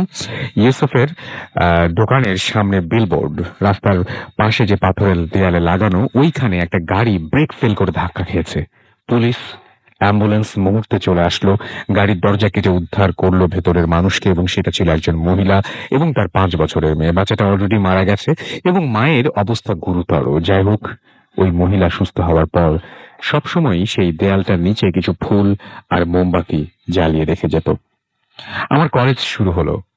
সপ্তাহে 2 দিন বিকালে ক্লাসের কারণে আসতে আসতে সন্ধ্যা হয়ে যেত, এবং খুব ভোরে যেতে হতো বলে বেশ অন্ধকার থাকতো, এবং ভয় করতো না। ভয় করতো না, তবে বাসার গেট থেকে বেরিয়েই যখন মোমবাতি জ্বলতে দেখতাম, একটু কেমন যেন গা ছমছম করতো। বাচ্চাটার জন্য খুব খারাপ লাগতো। মাঝে মাঝে মনে হতো বাচ্চা মেয়েটার আত্মা কি এখানে আছে, আমাকে দেখছে। আহারে। উইন্টার এসে গেল। কলেজ থেকে আসতে আসতে চারিদিকে একেবারে অন্ধকার। রাস্তার ল্যাম্প পোস্ট ছিল, কিন্তু আপেল বাগানের শুরুতে যেটা ছিল ওটা কখনোই জ্বলতো না। কেন কে জানে। কিছুদিন পর আরেকটা অ্যাক্সিডেন্ট, তাও এই একই জায়গায়। আমার বাসার সামনে যে জেব্রা ক্রসিং, ওইটা পার হচ্ছিল এলাকার একজন বুড়ো মহিলা, গাড়ির সাথে ধাক্কা লেগে পড়ে গিয়েছে। আবার পুলিশ, অ্যাম্বুলেন্স, কিন্তু তারপর ওই বুড়ি মহিলার কি হয়েছিল কিছুই খবর পাইনি। কলেজের প্রথম বর্ষ শেষ করে আমি দ্বিতীয় বর্ষে, আর তখন থেকেই আমার সাথে শুরু হলো সব ঘটনা। একদিন কলেজ শেষ করে হেঁটে আসছি, যেহেতু উইন্টার তাই সন্ধ্যাতেই পুরোপুরি অন্ধকার। আপেল বাগানটা সেই বন্ধ ল্যাম্প পোস্টটা পার হয়ে সামনে এগোচ্ছি। গিজার লাইট, আমাদের বাসা দেখা যাচ্ছে। হঠাৎ ঘাড়ে কিছু একটা স্পর্শ পেলাম। ভাবলাম বাতাস, কিন্তু উইন্টার জ্যাকেট পরা, ঘাড় তো পুরো ঢাকা, বাতাস লাগার চান্সই নেই। আর বাতাসের স্পর্শতে কেন মনে হলো কোনো ঠান্ডা হাতের স্পর্শ। চারিদিকে তাকিয়ে ভয় পেয়ে বসলো আমাকে, যা গত 2.5 বছরে একবারও পাইনি। একটা মানুষও নেই, আমি একা এই সব কিছুর মাঝখানে। কিছু না ভেবে দৌড় দিলাম। যাই হোক, বাসায় গিয়ে আম্মুকে সব বলার পরে সে ঠিক করলো এখান থেকে বাস স্টপে আমার জন্য দাঁড়িয়ে থাকবে, পরে আমাকে নিয়ে একেবারে আসবে, যেন আর ভয় না পাই। এভাবেই চলছিল। ভয়টা ভুলে গিয়েছিলাম, কিন্তু প্রায় 3-4টার দিকে ঘুম ভেঙে যেত। কি যেন কানের কাছে এসে ফু দিত। মনে হতো ঘরে আমি, আমার বোন ছাড়াও অন্য কেউ আছে। খুব ঘেমে যেতাম। মাঝে মাঝে আম্মুকে ঘুম থেকে ডেকে এনে বলতাম, একটু ধোয়া পরে মাথায় ফু দিয়ে দাও তো। ভয়ঙ্কর সব স্বপ্ন দেখতাম। যাই হোক, এভাবে চলে গেল আরো 1.5 বছর। এর মাঝে ভূত এফএমের সাথে পরিচয় করিয়ে দিল এক বন্ধু। অন্যদের ঘটনা শুনে শুনে স্বাভাবিক হয়ে গিয়েছিলাম। কলেজ ছেড়ে দিয়েছিলাম 3য় বর্ষ শেষ করে। দেশে গেলাম 3 মাসের জন্য। আমার মা দেশে গিয়েই কোনো এক কবিরাজ তাকে তাবিজ এনে পরিয়ে দিতে বলল আমাকে। 2 মাস স্বপ্ন বা হঠাৎ ঘুম ভেঙে যাওয়া, কানে ফু পাওয়া, ঘেমে যাওয়া সব বন্ধ হয়ে গেল। চলে আসার পর 2 সপ্তাহ আগে এক রাতে ঘুম ভেঙে গেল। ওই রুমে আমার বোন ছাড়াও আমার নানু ঘুমাতো আমার সাথে। যাই হোক, ঘুম ভেঙে গেছে। আগের মতো ভয় পাই না বলে অন্ধকার রুমেই একটু হাঁটাহাঁটি করলাম। তারপর ওয়াশরুমে গেলাম, কিন্তু বের হওয়ার সময় দরজা থেকে আর বেরোতে পারছিলাম না। কেউ যেন আমার পা ধরে রেখেছে। নানুকে ডাক দিচ্ছি কিন্তু উঠছে না, অথচ আমার সামনেই শুয়ে আছে, জাস্ট 2 হাত ধরে। কোন রকমে দরজা থেকে সরে রুমে আসলাম, আর তখনই সুন্দর ফুলের গন্ধ আমার নাকে আসলো। আমি জানি আমাদের বাড়ির চারপাশে কোনো ফুল গাছ নেই বা কোনো রুমে স্প্রে দেয়া নেই কিছু। একটু একটু আগেই তো কয়েলের গন্ধ ছিল। আমার মাথা ঘুরছিল, কিন্তু গন্ধটা যাচ্ছে না। নানুকে ডাকছি, ওনার ঘুম ভাঙে না। হেঁটে হেঁটে আম্মুর রুমে গেলাম, আম্মুকে ডেকে দেওয়ার সাথে সাথে আম্মু উঠে গেল। আমি আম্মুর বিছানায় বসে পড়েছি। তারপর আমি আর কিচ্ছু জানি না। সকালবেলায় কোরআন তেলাওয়াত করার শব্দ কানে আসলো। আমার মা এবং অনেকেই কাঁদছিল। আমি নড়তে পারছিলাম না। হাসপাতালে নেওয়া হলো, কিন্তু ডাক্তার বলল কিছুই হয়নি, ভালো হয়ে গেলাম। বাংলাদেশ থেকে এসে পড়লাম, এবং তখন আমার মা বলল আমি ওই রাতে নানু যখনই দোয়া পড়ে আমাকে ফু দিচ্ছিল, আমি খুব বাজেভাবে গালাগালি করছিলাম, কিন্তু আমি খুব রেগে গেলেও কখনো কাউকে গালি দেই না। প্রায় 9 মাস পার হয়ে গেল। 9 মাস পর আবার দেশে গেলাম। আমার আক্ত হলো, স্বামীকে রেখে চলে আসলাম তার কাগজ ঠিক করার জন্য। ততদিনে আমাদের এলাকাতে আরেকটা বাস স্টপ করা হয়েছে। আমাদের বাসার থেকে একটু পেছনে, মানে গির্জার পাশে যে গ্রেভইয়ার্ড, ওটার অন্য পাশে। দিনটা ছিল 23 নভেম্বর 2012। আমি মেইন শহর থেকে বাস দিয়ে এসে স্টপে নামলাম। রাস্তা পার হওয়ার জন্য জেব্রা ক্রসিং এর কাছেও যায়নি। সব সময়ের অভ্যাস মতো টিকিট ব্যাগ নিয়ে নামলাম কিনা চেক করছি। এতটুকুই মনে আছে, যখন হুঁশ ফিরলো আমি হসপিটালের ইমার্জেন্সিতে শুয়ে আছি। বাবা মা পাশে আর কাঁদছে, এবং ডাক্তার আমাকে বলছে তুমি অ্যাক্সিডেন্ট করেছো। ভালোভাবে তাকাতে পারছি না, কিন্তু কিভাবে হলো? আমি তো রাস্তার কাছেই যাইনি, বাস স্টপটাতে দাঁড়িয়ে সব চেক করছিলাম। আমার অ্যাক্সিডেন্ট হওয়া নাকি ইউসেফও দেখেছে, এবং সেই আমার মাকে ডেকে নিয়ে বাসা থেকে ডেকে নিয়ে এসেছে, এবং তারপর পুলিশ, অ্যাম্বুলেন্স, এমনকি এইবার সাংবাদিকও চলে এসেছিল। আমার শরীরের কোথাও কিছু হয়নি, শুধু মাথাতেই খুব বাজেভাবে ব্যথা পেয়েছি, ওই বাচ্চা মেয়েটার মতো। বেঁচে গিয়েছি। 1 বছর হলো আমরা নতুন জায়গায় বাসা নিয়েছি। এখনো সম্পূর্ণ সুস্থ না, ট্রিটমেন্ট চলছে। পুরোপুরি সুস্থ কবে হব জানি না, আদৌ হব কিনা কে জানে। আমার জন্য দোয়া করবেন, সবাই ভালো থাকবেন আর সতর্ক থাকবেন। আফরিন লিখেছেন এই ইমেলটি। থ্যাংক ইউ আফরিন, আপনাকে অনেক ধন্যবাদ। আপনি শত ব্যস্ততার মধ্যেও আমাদেরকে এই ঘটনাটা পাঠিয়েছেন, এবং থ্যাংক ইউ ভেরি মাচ। আমাদের কাছে আরো অনেক দেখতে পাচ্ছি যে SMS এসছে। শুভ আমাদের লিখেছেন ওয়াসা থেকে, রাজশাহী। সেকেন্ড এবং থার্ড স্টোরি, এটা ভেরি নাইস। SMS টা পড়লে খুব খুশি হতাম, পড়ে ফেললাম। সাইফুল চিটাগং থেকে লিখেছেন, চিটাগং বউবাজার থেকে। রাসেল ভাই আজকের ভূত FM খুব ভালো হচ্ছে। সালমান লিখেছেন হোয়াট আ স্টোরি। আমাদেরকে পিউল রহমান লিখেছেন বাগেরহাট থেকে, অসম ইমেল, থ্যাঙ্কস রাসেল ভাই। হানিফা আমাদের লিখেছেন টুইন টাওয়ার থেকে, আজকে ভূত FM খুবই ভয়ঙ্কর হচ্ছে। হাসান লক্ষ্মীপুর থেকে লিখেছেন রাসেল ভাই। আচ্ছা, আমি এই SMS পড়ার ফাঁকে একটা কথা বলি, যে হঠাৎ করে আজকে যদি আপনারা কেউ সত্যিই আয়না দেখেন এবং নিজের প্রতিবিম্ব যদি না দেখতে পান কেমন লাগবে? হঠাৎ করে আপনারা যদি বাথরুমে যাবার পরে মনে হয় জাস্ট ওয়াশরুমে গেলেন, ওয়াশরুম থেকে বের হবার আগে কেউ একজন আপনার পা ধরে রেখেছে, কেমন লাগবে? এই ঘটনাগুলো কিন্তু ঘটছে আমাদের এইখানে, যারা ঘটনা পাঠাচ্ছেন তাদের সাথে, প্রত্যেকের সাথে ঘটেছে কিন্তু। এবং কেউ একজন হয়তো আয়নার সামনে প্রতিবিম্ব দেখতে পাচ্ছেন না, কোনো একজনের দেখা যাচ্ছে যে বাথরুম থেকে, ঠিক ওয়াশরুম থেকে বের হবার আগের মুহূর্তে কেউ পা টেনে ধরে রেখেছে। কোনো একজন রিক্সায় বসে যাচ্ছিলেন, বাম পাশে ডান পাশে সরে যাবেন অভ্যাসবশত, ডান পাশেই তিনি বসেন। সরতে গিয়ে দেখলেন ডান পাশে কোনো একটা কিছু আছে যাকে দেখা যাচ্ছে না, কিন্তু অস্তিত্ব পুরোপুরি টের পাওয়া যাচ্ছে। রাতের বেলায় এরপরে রিক্সায় চড়তে আমারও ভয় লাগবে। আমরা অভ্যাসবশত যেমন রিক্সার বাম দিকে বসে ডান দিকে হাত বুলাই মাঝে মাঝে, বা হাতটা অসাবধানতায় অনেক সময় চলে যায় ফাঁকা থাকলে সিটটা, এবং অনেক সময় ডান হাতে আমি যেটা করি মাঝে মাঝে ভর দেই, সেটা দিতে ভয় লাগবে। গাড়িতেও ঠিক একই অবস্থা হবে। সো এই ঘটনাগুলো ঘটছে তো কোথাও না কোথাও, এবং এই ঘটনাগুলো আর যাই হোক প্রচন্ড ভয়ের তো। আর যাদের সাথে ঘটছে তাদের অনুভূতিটা একটু চিন্তা করুন। আমাদেরকে এছাড়াও রিফাত শান্তিনগর থেকে SMS করেছেন, তিনি বলছেন ভয়ে লাইট জ্বালিয়ে দিয়েছি। আমারও ভাই সেই অবস্থায়, এখানে সবাই আমরা আছি বলেই হয়তো মানে ভয়টা একটু কম লাগে। জসিম মংলা থেকে আমাদের SMS করেছেন, এই মংলা, আমরা মংলা যেতে পারি কিন্তু। এবং আমাদেরকে কিরণ লিখেছেন খুব ভয় লাগছে। রাজ আমাদের SMS করেছেন, তিনি অনলাইনে ভূত FM শুনছেন, অর্থাৎ ফুর্তি অ্যাপ দিয়ে তিনি ভূত FM শুনছেন। আমাদেরকে এছাড়াও পালকি মাসুম SMS করেছেন ফ্রম তেজগাঁও। গাও এবং আমাদেরকে এছাড়াও আলভি মোহাম্মদপুর থেকে এসএমএস করেছেন, আতিক বগুড়া থেকে এসএমএস করেছেন, আমাদেরকে আশফাক এসএমএস করেছেন মিরপুর 10 থেকে, রাহাত আল আমিন বনশ্রী থেকে এসএমএস করেছেন, এমডি বাদল গাজীপুর থেকে এসএমএস করেছেন, অনেক আমাদের এসএমএস করেছেন আমাদেরকে। এছাড়াও দেখতে পাচ্ছি রাজ এসএমএস করেছেন, জিহাদ কেরানীগঞ্জ থেকে, আহমেদ আমাদের এসএমএস করেছেন, আহমেদ খুলনা থেকে, শাকিব আমাদের মোহাম্মদপুর থেকে এসএমএস করেছেন, আমাদেরকে এসএমএস করেছেন নেলসন, এছাড়া আমাদেরকে এসএমএস করেছেন নাশিতা কুড়িল থেকে, এছাড়াও আমাদেরকে তানিয়া এসএমএস করেছেন এবং টেইন আমাদের এসএমএস করেছেন মোহাম্মদপুর থেকে, এছাড়াও আমাদেরকে মিম এবং মেহেদি এসএমএস করেছেন আমাদেরকে ম্যানিলা ময়মনসিং থেকে। ও ওকে ফাইন, আমরা এর পরের বার যখন আবারও ফিরে আসবো তখন আরো কিছু ঘটনা নিয়ে আসবো, কিন্তু এখন মোটামুটি যে অবস্থায় আছে কোনো ঘটনা শুরু করলে হয়তো শেষ করা যাবে না, সেই জন্য আপনাদের পারমিশন নিয়ে আরো একবার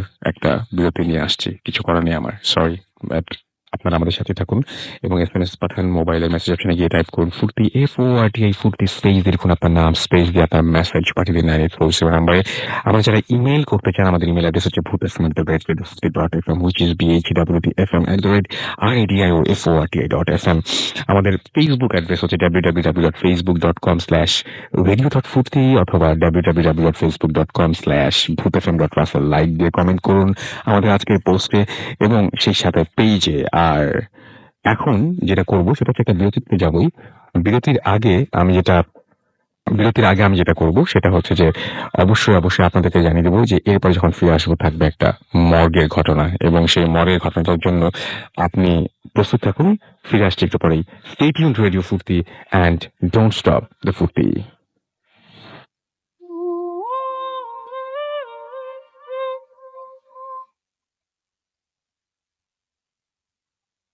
ওয়েলকাম ব্যাক। আমি রাসেল আছি, আমার সাথে রয়েছে মাসুম, এবং আজকের অতিথিরা আপনারা শুনছেন সবসময় রেডিও ফুর্তি, চলছে ভূত এফএম, এবং আপনারা সবাই জানেন ভূত এফএম এখন আরো অন্যরকম উইথ গ্রামীণ ফোন।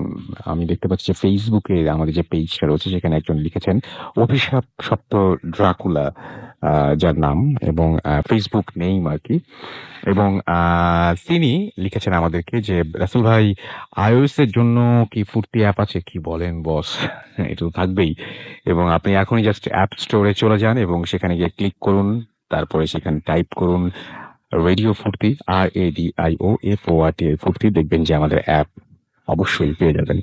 এবং তিনি লস ভেগাস থেকে আমাদের এই মানে কি বলবো যে কমেন্টটি করেছেন।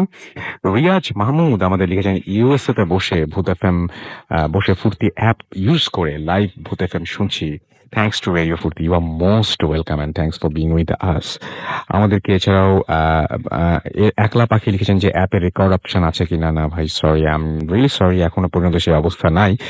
ঘুমের দেশে রাজকুমার লিখেছেন যে নাইস লাগে ভূত এফএম, আমি প্রতিদিন শুনি। হ্যাঁ, আমি অনেকের কাছে শুনেছি, আমার কাছে অদ্ভুত লাগে যে প্রতিদিনই নাকি অনেকে শোনেন, বাট এটা রাতে শুনবেন প্লিজ। হ্যাঁ, আমাদেরকে এছাড়াও দেখতে পাচ্ছি তিথি লিখেছেন যে আফরিন আপুর জন্য অনেক দোয়া থাকলো। অর্থাৎ একটু আগে আমি যে ইমেলটা পড়লাম সেই ইমেলের প্রেক্ষিতে তিনি এই কথা লিখেছেন আমাদেরকে। এছাড়াও দেখতে পাচ্ছি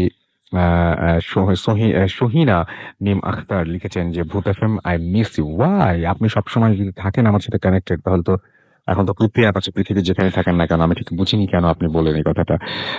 আচ্ছা, আমি ফারুক খান আমার যে পেজটা আছে সেখানে লিখেছেন আমি ভয় পাচ্ছি না, কেন জানতে পারি? না ভাই, আপনি একদম জানতে পারেন না। আচ্ছা, আপনি নিজে জানেন না, আমরা কিভাবে জানবো, তাই না? সত্যি তো, আমরা কিভাবে জানতে পারি বলেন? গুড স্টোরি পিকে, আচ্ছা আচ্ছা, এবং ছবিটাও অনেক হরেবল সেটা লিখেছেন। আমি দেখতে পাচ্ছি শাহরিয়ার নওয়াজ আমাদের লিখেছেন, এবং তার সঙ্গে তিনি ভূত এফএম শুনছেন এই মুহূর্তে। তার সঙ্গে রয়েছে রাকিব এবং ফারিজা, তারা সবাই ভূত এফএম শুনছেন এই মুহূর্তে। আমাদেরকে অবশ্যই আপনাদের অনেক ধন্যবাদ জানাই আমাদের সঙ্গে থাকার জন্য। এছাড়া আমি দেখতে পাচ্ছি এসএমএস করেছেন আরো অনেকেই, যাই হোক সেগুলোও পড়বো। একটা মর্গের ঘটনা শুনে আসি আমরা, এবং এটা ঘটেছিল বাংলাদেশেরই কোনো একটা হসপিটালে। যিনি ঘটনাটা শেয়ার করছেন তিনি হয়তো জায়গাটার নাম বলবেন না, বাট ঘটনাটা একটু শুনে দেখুন, একটু মন দিয়ে শুনবেন। প্রত্যেকটা ঘটনারই কোনো একটা জায়গা থাকে যে জায়গাটা আপনার ভালো লাগার মতো, এবং সেই জায়গাটা যদি আপনি ধরে ফেলেন না, ডেফিনেটলি সেটা ভালো লাগবে। যাই হোক, আমি চলে যাচ্ছি সরাসরি আমাদের অতিথির কাছে, এবং আপনার নামটা প্লিজ একটু বলবেন, আপনি কোথা থেকে এসছেন সেটা একটু বলবেন আমাদেরকে। থ্যাংক ইউ রাসেল ভাইয়া। I am Tariqul Islam Tarek, student of Brack University, and I am from Uttara. ওকে। তো রাসেল ভাইয়া, আমার যে ঘটনাটা সেটার মেডিকেলটা হচ্ছে one of the most used and popular medical college in Bangladesh. আমি নামটা বলতে চাচ্ছি না। তো ইন সামার 13 আমার আঙ্কেলের একটা অ্যাক্সিডেন্ট হয়। তো তখন আমি, আমার চাচি আর আমার আঙ্কেল এই ৩ জন ৩ মাস কন্টিনিউয়াসলি সেই মেডিকেলে ছিলাম। তো আমি যেটা করতাম প্রতিদিন যে সারাদিন খুব বিজি থাকতাম, কারণ সারাদিনের কাজগুলো আমারই করতে হতো। আর আমার ডিরেকশন অনুযায়ী চাচি কাজ করতো। তো আমি রাতের বেলায় ফ্রি হয়ে ফ্রেশ-ট্রেশ হয়ে আমি বাইরে যেয়ে চা-টা খেয়ে আমি এসে ঘুমাতাম। তো একদিন সকালবেলায় আমি ডক্টরস ক্যাফে, এটা ১ম দিকের ঘটনা। তো খুঁজতে, খুঁজতে আমি মর্গটা দেখি and I was feeling strange because যেটা প্রতিদিন টিভিতে দেখতাম সেটা সরাসরি দেখার পর এটা ফিলিংসটাই অন্যরকম। আর তাও আবার মর্গ। তো হুম। আমি সেদিন টাইম ছিল না, কারণ ডক্টরস রাউন্ড আছে, অনেক কাজ আছে। তো আমি কি করলাম যে সেদিন খাবার নিয়ে চলে গেলাম। তো এরপর থেকে আমি ফ্রি হলেই সন্ধ্যার দিকে, রাতের দিকে যখন সময় পেতাম আমি সেই মর্গটার সামনে যেয়ে দাঁড়ায় থাকতাম। তো আমি একটু মর্গটার একটু বর্ণনা দিই। যে মর্গটার ডান দিকে হচ্ছে লম্বা একটা প্যাসেজ, যেটা প্রায় 1 কিলোর মতো। সেখানে হচ্ছে ব্লাড ব্যাংক, এক্স-রে ডিপার্টমেন্ট আর আদার্স যেগুলো আছে এগুলা। অ্যান্ড মর্গের সাথে হচ্ছে বারান্দা, বারান্দার শেষে হচ্ছে ওয়াশরুম। তো আমি যেটা করতাম যে বারান্দার সাথে দাঁড়ালে মর্গটার জানলা খোলা। তো ওই জানলা দিয়ে স্ট্রেচারের বডিগুলা মানে শেপটা বোঝা যেত আরকি। তো আমি সারাদিন ডেড বডি দেখতাম। আমার সামনে অনেক লোক মারা গেছে আরকি। তো আমার মানে সবসময় এগুলো অদ্ভুত চিন্তা আসতো মাথার মধ্যে যে মানুষ মানে এরকম। তো আমি একদিন সেদিন মেডিকেলে পেশেন্ট একদমই ছিল না। মেডিকেলটা এমন একটা জায়গা যে কোনো দিন অনেক পেশেন্ট, কোনো দিন পেশেন্ট একদমই কম। তো সেদিন পেশেন্ট অলমোস্ট মানে ছিলই না এরকম। তো রাতের বেলা রাত 11:30 12টা বাজে আমি ওখানে দাঁড়ায় ছিলাম। তো ইন দ্য মিন টাইম একজন লোক, সে লুঙ্গি পরা, তার গায়ে একটা শার্ট, হাফহাতা শার্ট, অনেক মোটা একটা শার্ট। আর পায়ে কিছু ছিল না, জুতো ছিল না। তো সে এসে আমার সাথে এমনভাবে দাঁড়ালো, it seems like it was pre-planned যে সে এখানে আসবে আর আমি আপনার এখানে সাথে দেখা হয়ে যাবে। জি ওয়েট হুম, করব। হুম, হুম। তো যাই হোক, সে এসে দাঁড়ালো। আমি তার দিকে তাকালাম, কিছু বললাম না। সে বলল যে, "কি করেন এখানে?" আমি বললাম যে, "এমনি দাঁড়ায় আছি।" তো সে বলে যে, তার কথাগুলো ছিল আঞ্চলিক টাইপের। সে বলে যে, "ভিতরের অবস্থা দেখছেন? মানুষের কোনো দাম নাই। কেমনে ফালা রাখে?" তো আমার রাসেল ভাই তার সাথে কথা বলার কোনো ইন্টারেস্ট আমি পাই নাই। হুম? তো আর তার সম্পর্কে আরেকটা কথা যে তার শরীর থেকে একটি স্মেল আসছিল।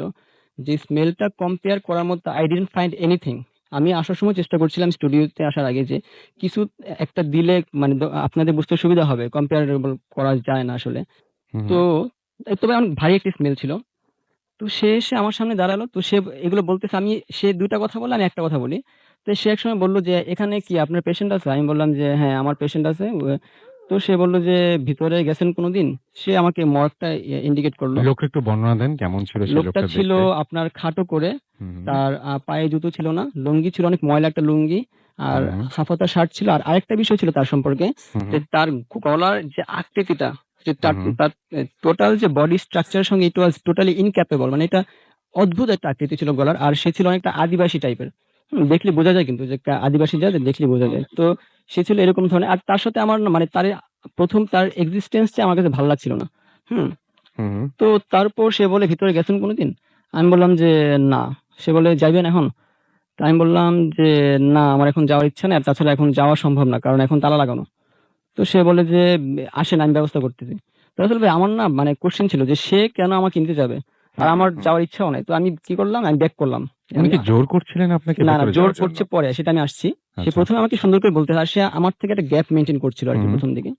তো একসময় আমি কি করলাম যে ফার্স্ট ফ্লোর থেকে গ্রাউন্ড ফ্লোরে এই স্ট্রেচার যেগুলো দিয়ে নামায় আরকি প্যাসেজটা, ওখান দিয়ে আমি নামার জন্য ব্যাক করলাম। তো হাফ অফ দ্যা ফ্লোর নামার পর সে আমার সামনে চলে আসলো। চলে এসে বলল যে, "চলেন ভিতরে।" তখন একটা মানে জোর একটা ভাব ছিল। তো হুম। একসময় সে বলল, একসময় ইনসিস্ট করতেছে যাওয়ার জন্যে। তো আচ্ছা। আমি বললাম যে, "ভাই আমি যাবো না। আমার কাজ আছে, আপনি যান।" তো রাসেল ভাই তখনই ঘটে হচ্ছে মানে সবচেয়ে আজব যে ঘটনাটা, যে সে তখন আমাকে তার অদ্ভুত একটা ল্যাঙ্গুয়েজে মানে অদ্ভুত কিছু কথা বলে। তো আমি এখন যদি মনে করার চেষ্টা করি তখনকার ঘটনাগুলা, আমার everything I can remember, but ওই ল্যাঙ্গুয়েজ গুলা কি ছিল আপনি একেবারেই পরিচিত না সেটার সাথে। একদমই মানে মনে করতে পারি না, এবং মনে করতে গেলে আমার মানে আমার একটা এমন একটা অবস্থা, আমার নিউরন কাজ করে না এরকম। মানে আমার নিউরনে একটা অনুরণন সৃষ্টি হয়। তো আমার মনে আছে এটা যে সে কিছু বলছিল আমাকে, টোন গুলা ছিল অদ্ভুত টোন, ল্যাঙ্গুয়েজ গুলা কি ছিল আমি জানি না, তবে এবং তখন আমি তার দিকে মানে চোখে একদম এক নাগাড়ে তাকাইছিলাম এবং আমি সব শুনছিলাম। তো ইন দ্য মিন টাইম আমি ইনফ্লুয়েন্সড হয়েছিলাম যাওয়ার জন্য, এবং আমি মর্গের ভিতরে তার সাথে যাওয়ার জন্য ব্যাক করে আমি হাঁটতেছি, সে আমার সামনে হাঁটতেছে, আমি হাঁটতেছি তার পেছন পেছন। তো আমি বারান্দা পর্যন্ত আসি। আসার পর সেই সময় আমার মোবাইলে একটা ফোন আসার আমি ফোনটা নিলাম, দেখলাম আমার আম্মু ফোন করছে।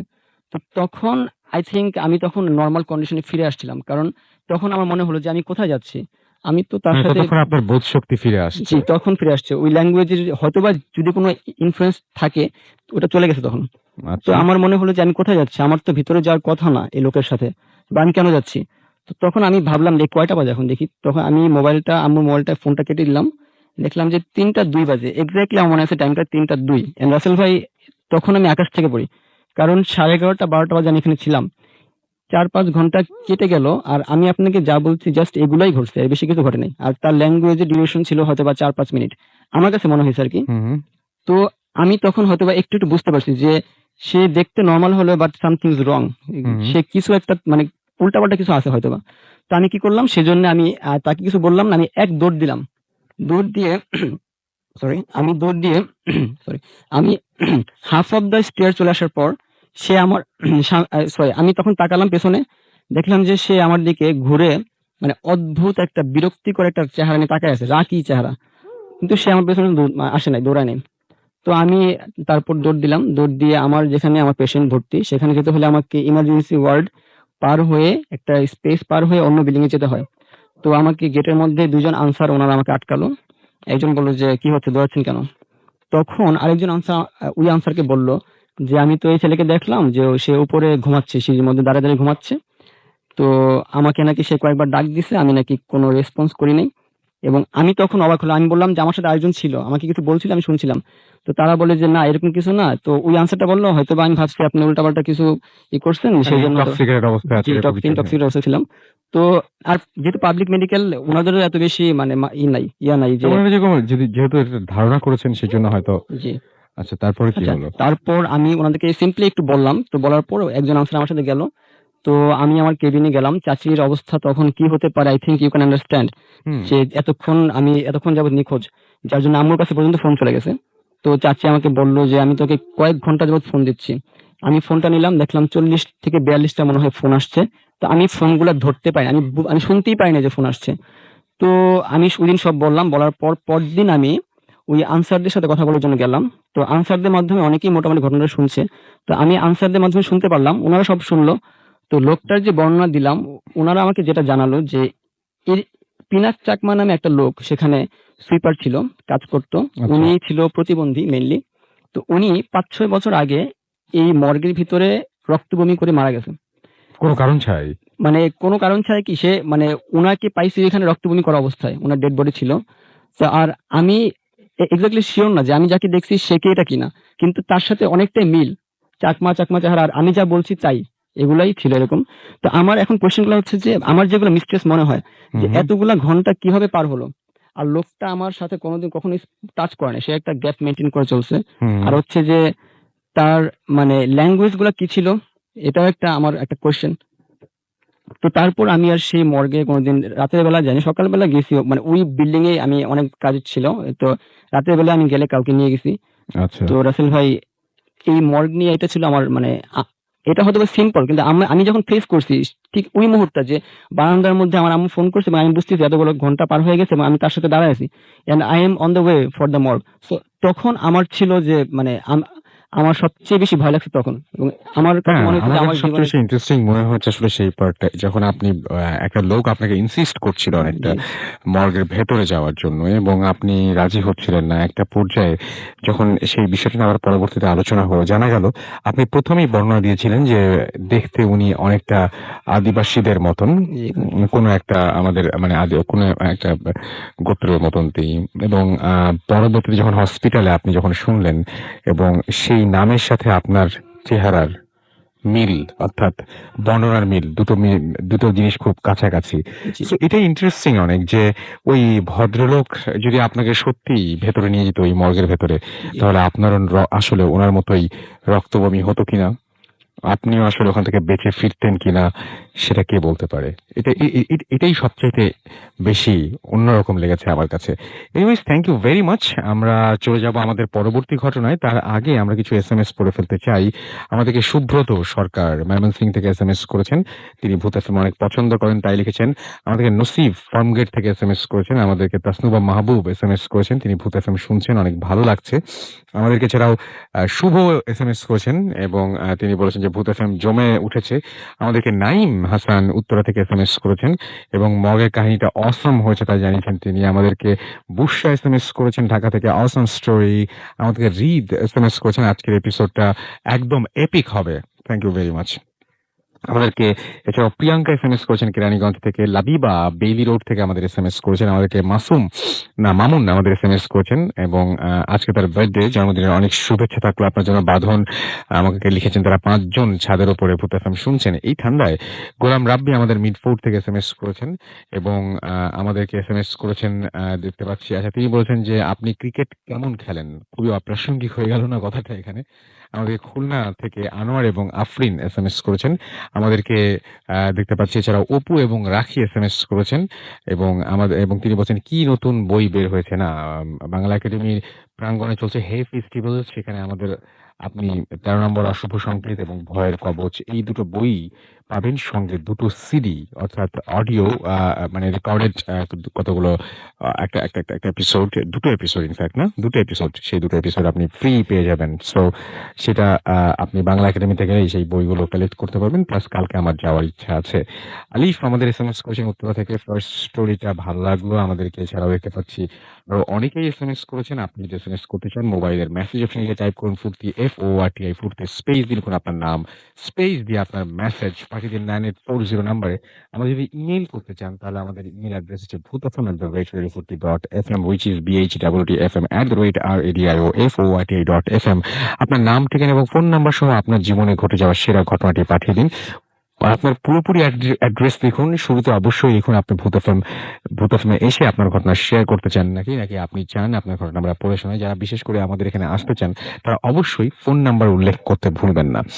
আমাদেরকে এখানে ফেসবুকেও দেখতে পাচ্ছি অনেকে এসএমএস করেছেন। শাকিল আহমেদ লিখেছেন যে আজকে কোনো এক্সট্রা আওয়ার হবে কিনা, না ওটা স্পেশাল ছিল। আমরা যদি আবারও ঢাকার বাইরে কোথাও যাই তাহলে অবশ্যই হবে। তখন আসলে অনেক মানুষ থাকে, তো লোকাল যারা থাকেন তারা, আমরা এখান থেকে যারা যাই তারা সবাই মিলে একটা জমজমাট অনেক বড় একটা আয়োজন সেটা। তো আপনার শহরেও কিন্তু চলে আসতে পারি। আপনি জানান যে আপনি কোন শহরে থাকেন, সেই শহরে কি ঘটনা রয়েছে। যদি আসলে ইন্টারেস্টিং কিছু পাওয়া যায়, ডেফিনেটলি উইল বি দেয়ার। আমাদেরকে নাজমুল ইসলাম নয়ন লিখছেন লাইট বন্ধ করে ভূত এফএম শুনছেন তিনি। অনেকদিন পর ভূত এফএম শুনছেন, কিছুই ভালো লাগছে না ফেসবুক নেই তার। আমাদেরকে এছাড়াও দেখতে পাচ্ছি এমডি রাজন এসএমএস করেছেন, এখানে কমেন্ট করেছেন এবং একা শুনছেন, তিনি ভয় পাচ্ছেন। আপনি যদি আমাদের সাথে ফেসবুকে কানেক্টেড থাকতে চান তাহলে চলে যান www.facebook.com/bhutfm.raffle অথবা www.facebook.com/radio.furti। যাই হোক, আমরা চলে যাব আমাদের দ্বিতীয় অতিথির কাছে, যার ঘটনাটা আপনারা অনেকেই অনেক বেশি পছন্দ করেছিলেন। সেই আরেকজন, তার কাছে আবার যাব এবং আপনি আরো একবার আপনার নামটা বলেন, যেহেতু আপনাকে দেখতে পাচ্ছেন না কেউ, সুতরাং নামটা জানালে সবাই বুঝতে পারবে যে আপনি কে। হ্যালো রাসেল ভাই, আন্দারিজ এগেইন ফ্রম মোহাম্মদপুর। তাহলে আমরা শুনি পরবর্তী ঘটনা। এবং আপনি এই মুহূর্তে যেহেতু প্রথম ঘটনা আপনাকে অনেকেই আপনার প্রশংসা করছে, আপনি সেকেন্ড ঘটনাটা আরো ভয়ঙ্কর কিছু একটা বলেন যেটা আসলেই অনেক ভয়াবহ। জি, সো আমার সেকেন্ড যে ঘটনাটা, এটা আমার নিজের জীবনের একটা ঘটনা, এটা নিজের এক্সপিরিয়েন্স করা একটা ঘটনা। তো ঘটনায় চলে যাচ্ছি। আমি তখন এইচএসসি ফার্স্ট ইয়ারে পড়ি, হোস্টেলে মাত্র উঠলাম, কলেজের নামটা বলতে যাচ্ছি না। তো হোস্টেলে ওঠার সময়, হোস্টেলে আমরা 4 জন ছিলাম এক রুমে। আমি, আমার স্কুল জীবনের এক ফ্রেন্ড, একজন সিনিয়র আর একজন জুনিয়র। তো সিনিয়র জুনিয়র যারা, তারা বয়সের দিক দিয়ে সিনিয়র জুনিয়র, পড়াশোনা আমরা সেম। তো যাই হোক, আমরা হোস্টেল জীবন শুরু করলাম। ভালোই চলছিল নতুন হোস্টেল জীবন, প্রায় 2 মাস 3 মাস পার হয়ে গেল।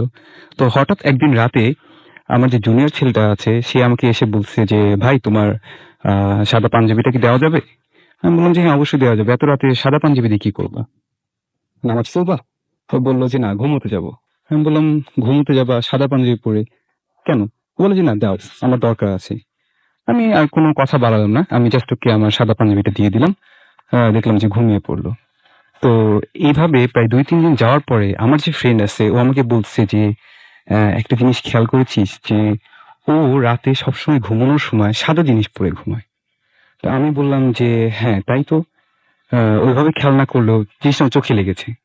তো এইভাবে আমি আর ও বিষয়টা প্রায় আগামী 2-3 দিন পর্যন্ত আমরা খেয়াল করলাম। তো 2-3 দিন পর আমরা ওকে জিজ্ঞেস করলাম যে আচ্ছা সত্যি সত্যি আমরা খেয়াল করেছি যে তুমি রাতে ঘুমানোর সময় সবসময় সাদা পাঞ্জাবি সাদা গেঞ্জি এগুলো পরে ঘুমাও কেন? ও বলে যে না সাদা জিনিস আমার খুব প্রিয়, সাদা জিনিস আমার পড়তে ভালো লাগে, ছোটবেলা থেকে পরে আসতেছি। চিঙে যায় তখন তো সাদা জিনিস ওইভাবে পরো না, ক্লাস করতে গেলে তো পরো না, তো ঘুমানোর সময় তুমি কেন সাদা জিনিস পরো? ও বলছে না আছে আমার ভালো লাগে, পড়তে ভালো লাগে। ও কথাটা এড়িয়ে যাওয়ার চেষ্টা করছিল। তো আমিও আর কথাটা খুব বেশি না বাড়ালাম। তো এইভাবে আরো কয়েকদিন যাওয়ার পরে আমার ফ্রেন্ড আমাকে একদিন বলতেছে যে ও সত্যি সত্যি সাদা জিনিস পরে কেন ঘুমায়, আমি এটা বের করব। তো আমি বললাম যে এটা ওর পার্সোনাল, একদমই পার্সোনাল ব্যাপার, এই ব্যাপারে আসলে আমাদের ইন্টারফেয়ার না করাটাই বেটার। তো এইভাবে কয়েকদিন যাওয়ার পরে একদিন সকালবেলা ও আমাকে বলতেছে যে আজকে রাতে আমি বের, আমার যে ফ্রেন্ড আছে ও বলতেছে যে আজকে রাতে আমি বের করেই ছাড়বো যে ও কেন সাদা জিনিস পরে সবসময় ঘুমোতে যায়। তো ওই দিন রাতে আমরা দুজন মিলে আমার যে জুনিয়র ছেলেটা আছে ওকে আমরা খুব ধরলাম, খুব বেশি করে ধরলাম যে কেন তুমি সবসময় সাদা জিনিস পরে তুমি ঘুমোতে যেতে হবে তোমার প্রতিদিন রাতে। ও আমাকে তখন বলছে যে আমার একটা প্রবলেম আছে, একান্তই পার্সোনাল প্রবলেম, আমি তোমাকে আসলে তোমাদের ওইভাবে এই জিনিসটা বলতে পারবো না। তো আমরা বললাম যে পার্সোনাল প্রবলেমটা কি, আমরা যেহেতু রুমমেট অনেকদিন ধরে একসাথে আছি, সবকিছু শেয়ারও করি মোটামুটি, তো আমাদের সাথে তুমি শেয়ার করতে পারো। ও বলছে যে না আমি একদমই বলতে পারবো না। তো এই জিনিসটা যখন ও না করে দিল আমি আর খুব বেশি ঘাটাঘাটি করলাম না। কিন্তু আমার যে ফ্রেন্ড ছিল, স্কুল জীবনের ফ্রেন্ড, ও বিষয়টা নিয়ে খুবই ইনসিস্ট করছিল। তো যাই হোক সে খুব কিউরিয়াস ছিল। সে খুবই কিউরিয়াস যে কেন সবসময় ওর সাদা জিনিস পরে রাতে ঘুমোতে যেতে হবে। ও নামাজ পড়ার সময় সবসময় সাদা জিনিস পরে না, ওর আরো অনেকগুলো পাঞ্জাবি আছে, শার্ট আছে, ড্রেস আছে, বাট সবসময় রাতে ঘুমানোর সময় সাদা শার্ট, সাদা পাঞ্জাবি, সাদা পায়জামা এগুলো পরে ঘুমোতে চায়। তো ঠিক আছে, এভাবে কয়েকদিন পরে একদিন রাতে খাওয়ার আগে আমাকে আমার ফ্রেন্ড বলছে যে আজকে রাতে আমি কিছু একটা করব, বের করব যে ও কেন সাদা জিনিস পরে। আমি বললাম যে এটা করা ঠিক হবে না। ও আমাকে বলছে যে তোর কিছু করার দরকার নেই, তুই জাস্ট আমার সাথে থাকবি। তো কি করতে হবে, আমরা রাতে ইউজুয়ালি খাওয়া দাওয়া করতাম 9:30 থেকে 10টার মধ্যে। ও বলছে যে খাওয়া দাওয়া করার পরে আমরা রুমে যাব না, আমরা রুমে যাব 11:30 12টার দিকে। তো এইভাবে হতো কি যে রাতে খাওয়া দাওয়া করার পরে যদি রুমে অল্প কয়েকজন মেম্বার থাকতো তো বাকি দুজন হয় ঘুমোতো নাহলে পড়াশোনা করতো। তো এইভাবে আমরা ওই দিন রাতে খাওয়া দাওয়া করার পর অন্য রুমে চলে গেলাম, গল্প টল্প করে যখন অনেক রাতে রুমে ফিরলাম তখন দেখলাম যে বাকি দুজন ঘুমাচ্ছে, একজন সিনিয়র আর একজন জুনিয়র, ওরা দুজন ঘুমাচ্ছে। তো আমি ওকে বললাম যে তুই রাতে কি করতে চাচ্ছিস? তো ও বললো যে আমার কাছে একটা কালো কাপড় আছে, এই কালো কাপড়টা আমি ওর শরীরের উপরে দিয়ে দিব, দেখবো যে ওর কি হয়। আমি বললাম যে এটা খুবই সিরিয়াস হয়ে যাবে, পার্সোনাল ম্যাটার হয়ে যাবে, এটা করার দরকার নেই। ও বললো যে না আমি এটা করবো। আমি বললাম আচ্ছা ঠিক আছে, এটা একান্তই তোর ব্যাপার, তুই করতে চাইলে কর। তো যাই হোক, ও একটা কালো কাপড় বের করলো, দেখলাম যে 2 থেকে 3 গজের মতো বড় হবে একটা কালো কাপড়, সিম্পল। ওই কালো কাপড়টা ও ও করলো কি জুনিয়র ছেলেটার পুরো শরীরের উপরে জাস্ট কাঁথার মতো করে বিছিয়ে দিল। তো ও ঘুমিয়ে পড়লো, আমার ফ্রেন্ডটাও ঘুমিয়ে পড়লো, আমিও ঘুমিয়ে পড়লাম। তো কতক্ষণ ঘুমিয়েছিলাম আমার ঠিক আসলে খেয়াল নেই, মোটামুটি কিছুক্ষণ পর হবে হয়তো বা আধা ঘন্টা 1 ঘন্টা পর আমি ঠাস করে একটা শব্দ শোনার পরে আমার জাস্ট চোখটা খুললো, মানে যে তন্দ্রাচ্ছন্ন ভাবটা ছিল ওটা কেটে গেল। তো শব্দটা শোনার পরে আমি জাস্ট কোনো মুভমেন্ট না করে চুপচাপ শুয়ে আছি যে আরো কিছু শোনার জন্য, আরো কোনো মুভমেন্ট হয় কিনা। তো কিছুক্ষণ পর শুনতে পাই যে কোনো একটা গোঙানির আওয়াজ আমার কানে আসতেছে। তো আমি আস্তে করে গিয়ে আমার টেবিল ল্যাম্পটা চালালাম, দেখলাম যে আমার সামনের বেডের উপরে কেউ বসে আছে এবং একটা মূর্তির মতো কিছু একটা জিনিস বসে আছে।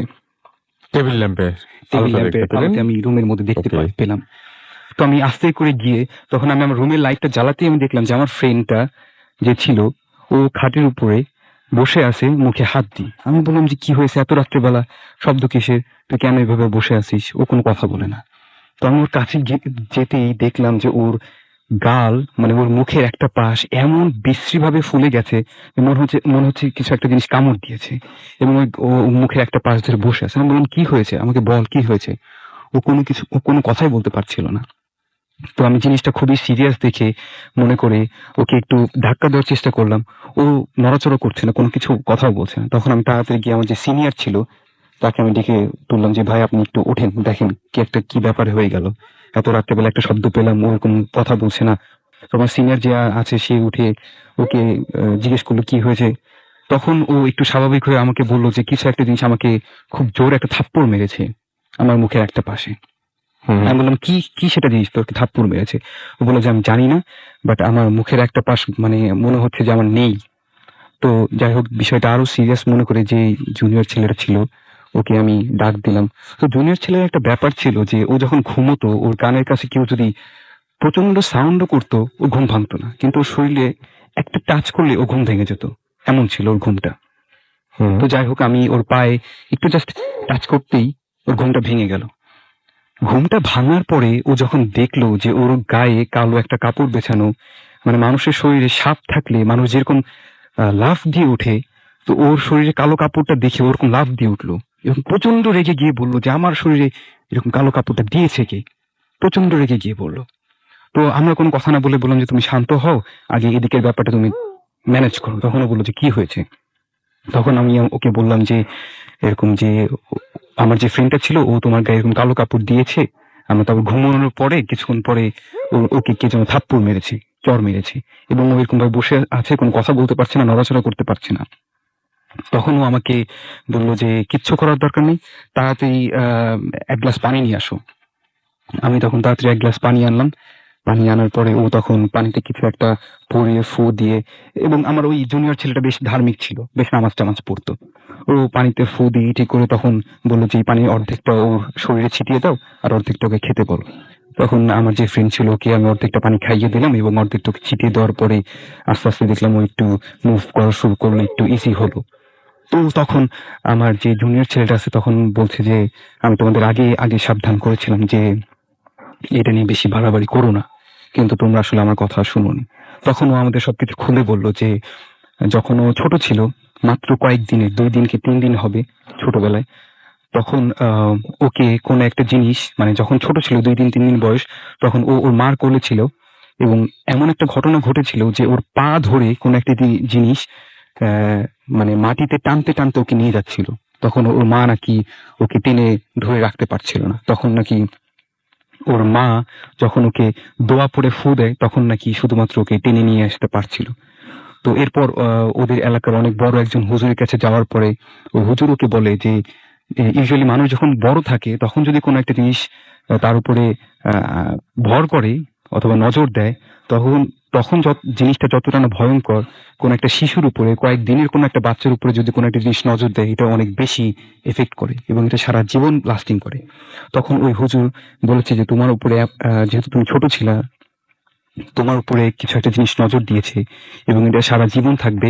আমি হয়তো এই জিনিসটাকে কাটাতে পারবো না, কিন্তু আমি তোমাকে কিছু জিনিস বলে দিচ্ছি, তোমার সাথে ভালো কিছু একটা জিনিস আমি দিয়ে দিচ্ছি যেটা তোমাকে খারাপ জিনিস থেকে প্রোটেক্ট করবে।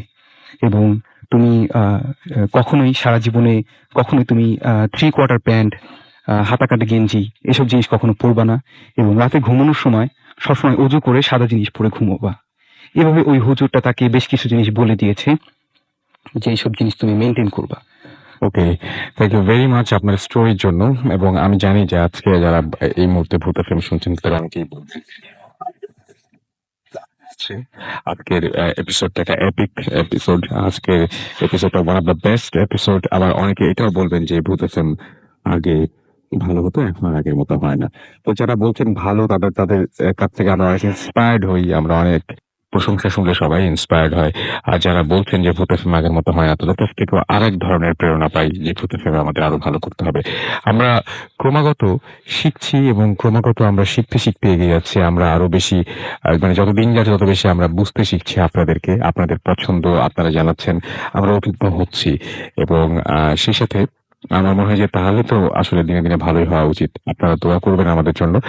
এবং এখন যে ঘটনাটা আমরা শোনাবো আপনাদেরকে, অনেক সময় আপনারা এখানে দেখছেন ব্ল্যাক ম্যাজিক নিয়ে অনেকে অনেক কথা বলতে আসছেন, কিন্তু ইনি একদম মানে এই তো ভিকটিম তো অবশ্যই, এখনো পর্যন্ত তিনি ট্রিটমেন্ট চালিয়ে যাচ্ছেন, তার ট্রিটমেন্ট চলছে এবং একটা সময় তার মনে হতো তিনি যে কোনো মুহূর্তে হয়তো মারা যাবেন।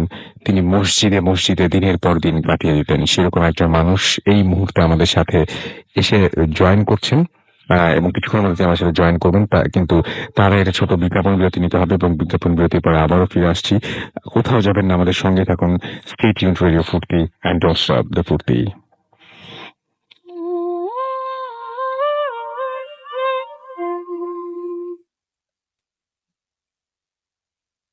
দ্যাটস রাইট, শুনছেন সবসময় রেডিও ফুর্তি আর চলছে ভূত এফএম। এবং আপনারা সবাই জানেন যে ভূত এফএম এখন আরো অন্যরকম উইথ গ্রামীণ ফোন। এবং আজকে দারুণ দারুণ সব ঘটনা শুনছি। এই মুহূর্তে আমার সাথে যিনি বসে আছেন তিনি একজন ভিকটিম এবং তিনি ব্ল্যাক ম্যাজিকের শিকার এবং তিনি খুব অসহনীয় একটা জীবন কাটাচ্ছেন। আমরা তার সাথে কথা বলবো। আপনার নামটা একটু প্লিজ বলবেন এবং আপনি জানাবেন আমাদের আপনি কোথা থেকে এসেছেন। আসসালামু আলাইকুম। জি, আপনি বলেন। আসসালামু আলাইকুম, আমি ড্যামরা থেকে এসেছি, ড্যামরা নারায়ণগঞ্জ। আমি ফার্স্ট ধন্যবাদ দিতে চাই আমার ফ্রেন্ড আপন, শাহরিয়ার আপন। আমরা একটু ঘটনায় যাই আচ্ছা, প্লিজ। ঠিক আছে। এই ঘটনাটা ঘটে আমার এসএসসি এক্সামের টেস্ট পরীক্ষার আগে। তো আমি সেদিন আমার ফ্যামিলির সবাই রাত 10টার মধ্যে খাওয়া দাওয়া খেয়ে ঘুমিয়ে গেছে। তো আমার এক্সাম থাকার কারণে আমার রাত্রে জেগে থাকতে হয়েছে। তো তখন ঠিক মনে হয় 1টা কিংবা 1টা 15 এরকম টাইম হয়েছে। তো আমার রুমে লাইট জ্বলছিল, বাকি 2 রুমের লাইট অফ ছিল। তো আমি একসময় খেয়াল করলাম যে আমাদের যে রুমটা ছিল, রুমের লাইটের আলো যেখানে শেষ সেখান থেকে অন্য রুমগুলি অন্ধকার শুরু। এরকম আলো ছায়া একটা ডিফারেন্সের ভেতরে আমাদের কাজের মেয়েটা দাঁড়ায় রয়েছে। তো আমি মনে হচ্ছে সাধারণ ব্যাপার, আমাদের কাজে আমি দাঁড়ায় থাকতেই পারে। তো আমি অনেকক্ষণ ধরে খেয়াল করলাম যে সে সেখান থেকে নড়ছে না বা অন্য কিছু করছে না। তো আমি তাকে বললাম যে, তুমি এখানে কি করছো, এদিকে আসো। তারপর উনি কোনো রেসপন্স দিচ্ছে না। তো আমি তাকে বললাম যে, তুমি তোমার ঘরে যাও। এটা তো কোনো রেসপন্স নেই। তখন আমি তাকে রাগ করে বললাম যে, এখান থেকে যাও তাড়াতাড়ি, আমার ডিস্টার্ব হচ্ছে।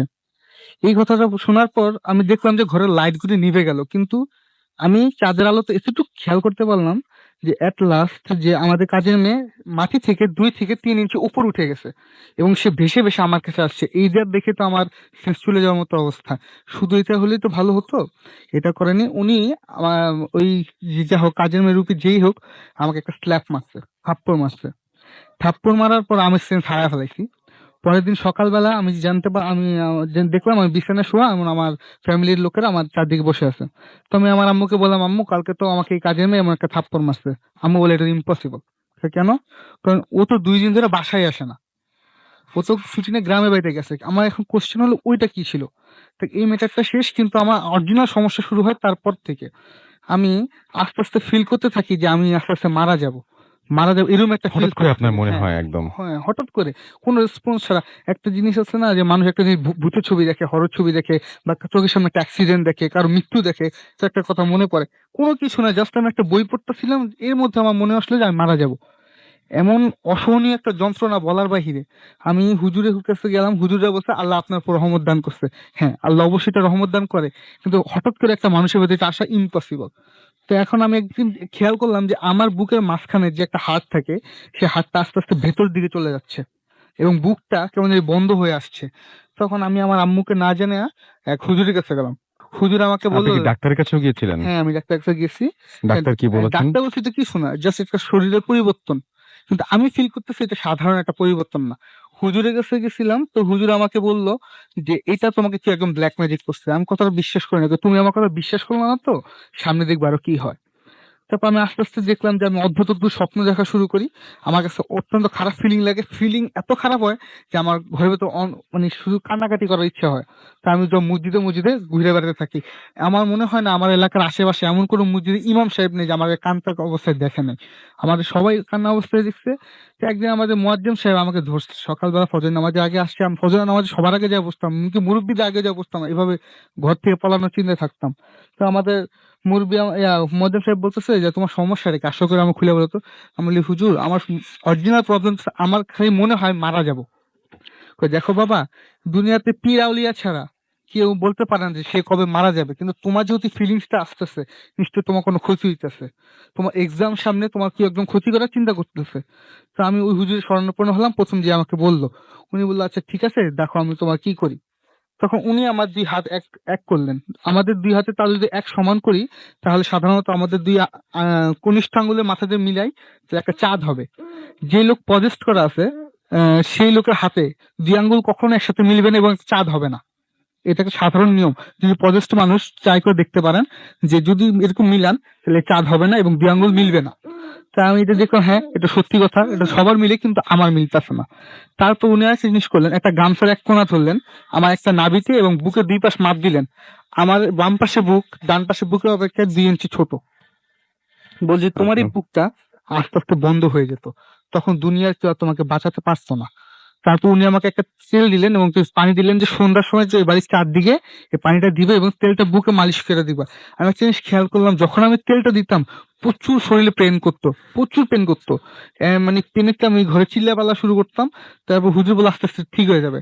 হ্যাঁ আস্তে আস্তে আস্তে তা আমার বুক এখন অনেকটা লেভেলে সমান হয়ে গেছে, দুই পাশে সমান। কিন্তু এখন আমি প্রজেস থেকে বের হতে পারিনি। তা আমি হুজুরে অনেক করে বলতাম, হুজুর প্লিজ বলেন আমার কে করছে। তবে বলছে যে দেখো কে করছে সে তোমার অত্যন্ত কাছের মানুষ, এটা চিন্তা করার বাইরে যে সে তোমার কতটুকু কাছের মানুষ। উনি যেই করছে সে প্রচুর ব্ল্যাক ম্যাজিক প্র্যাকটিস করে এবং তোমাদের ঘরে এখনো ইন দা মোমেন্ট আরো 3টা তাবিজ আছে।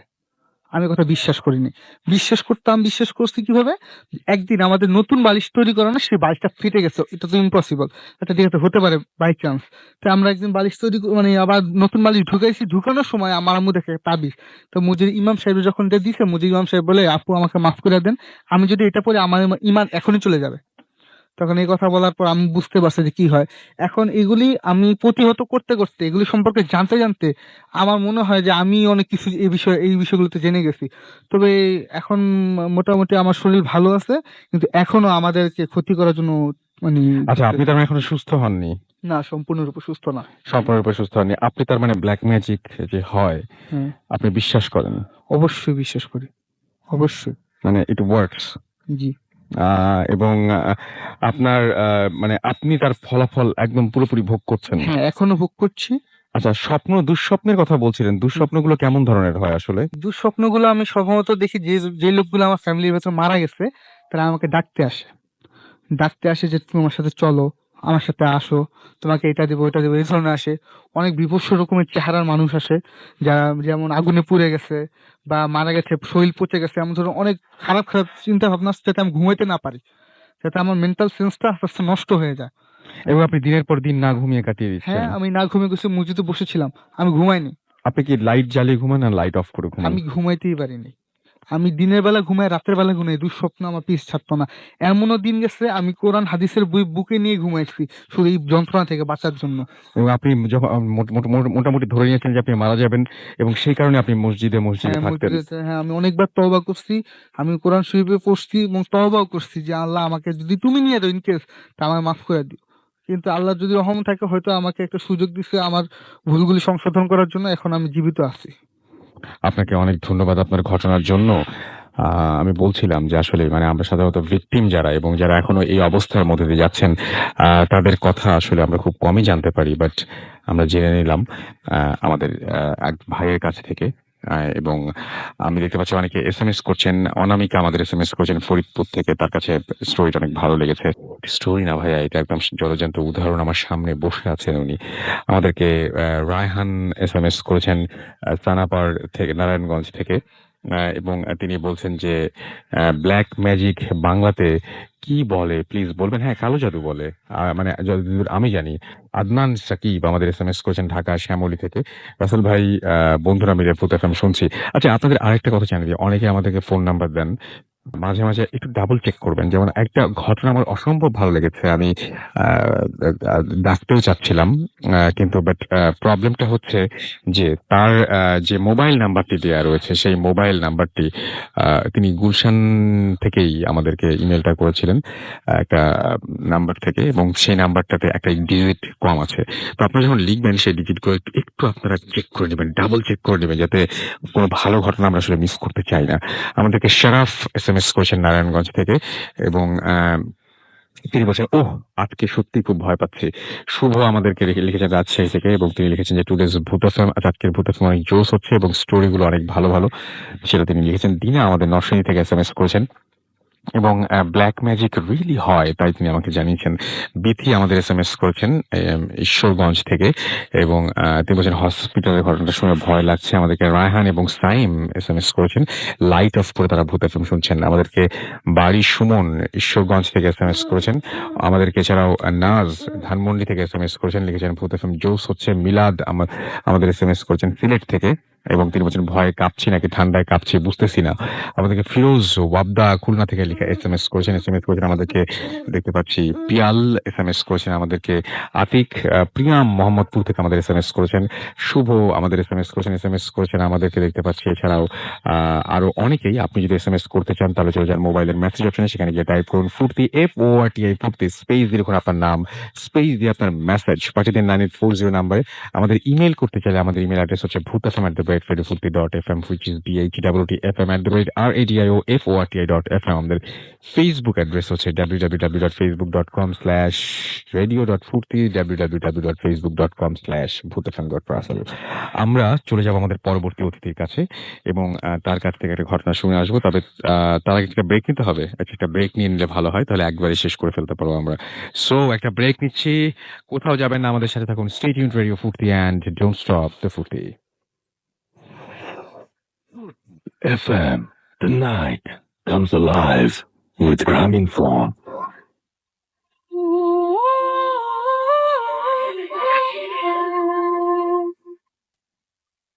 Yes, it is very true that the night comes alive with Graminphone, and you are listening to Radio Futi 88.0 FM, and this is Ajay Russell, এবং আমার সাথে রয়েছে মাসুম, এবং আপনারা শুনছেন ভূত FM, এবং ভূত FM এখন আরো অন্যরকম উইথ Graminphone।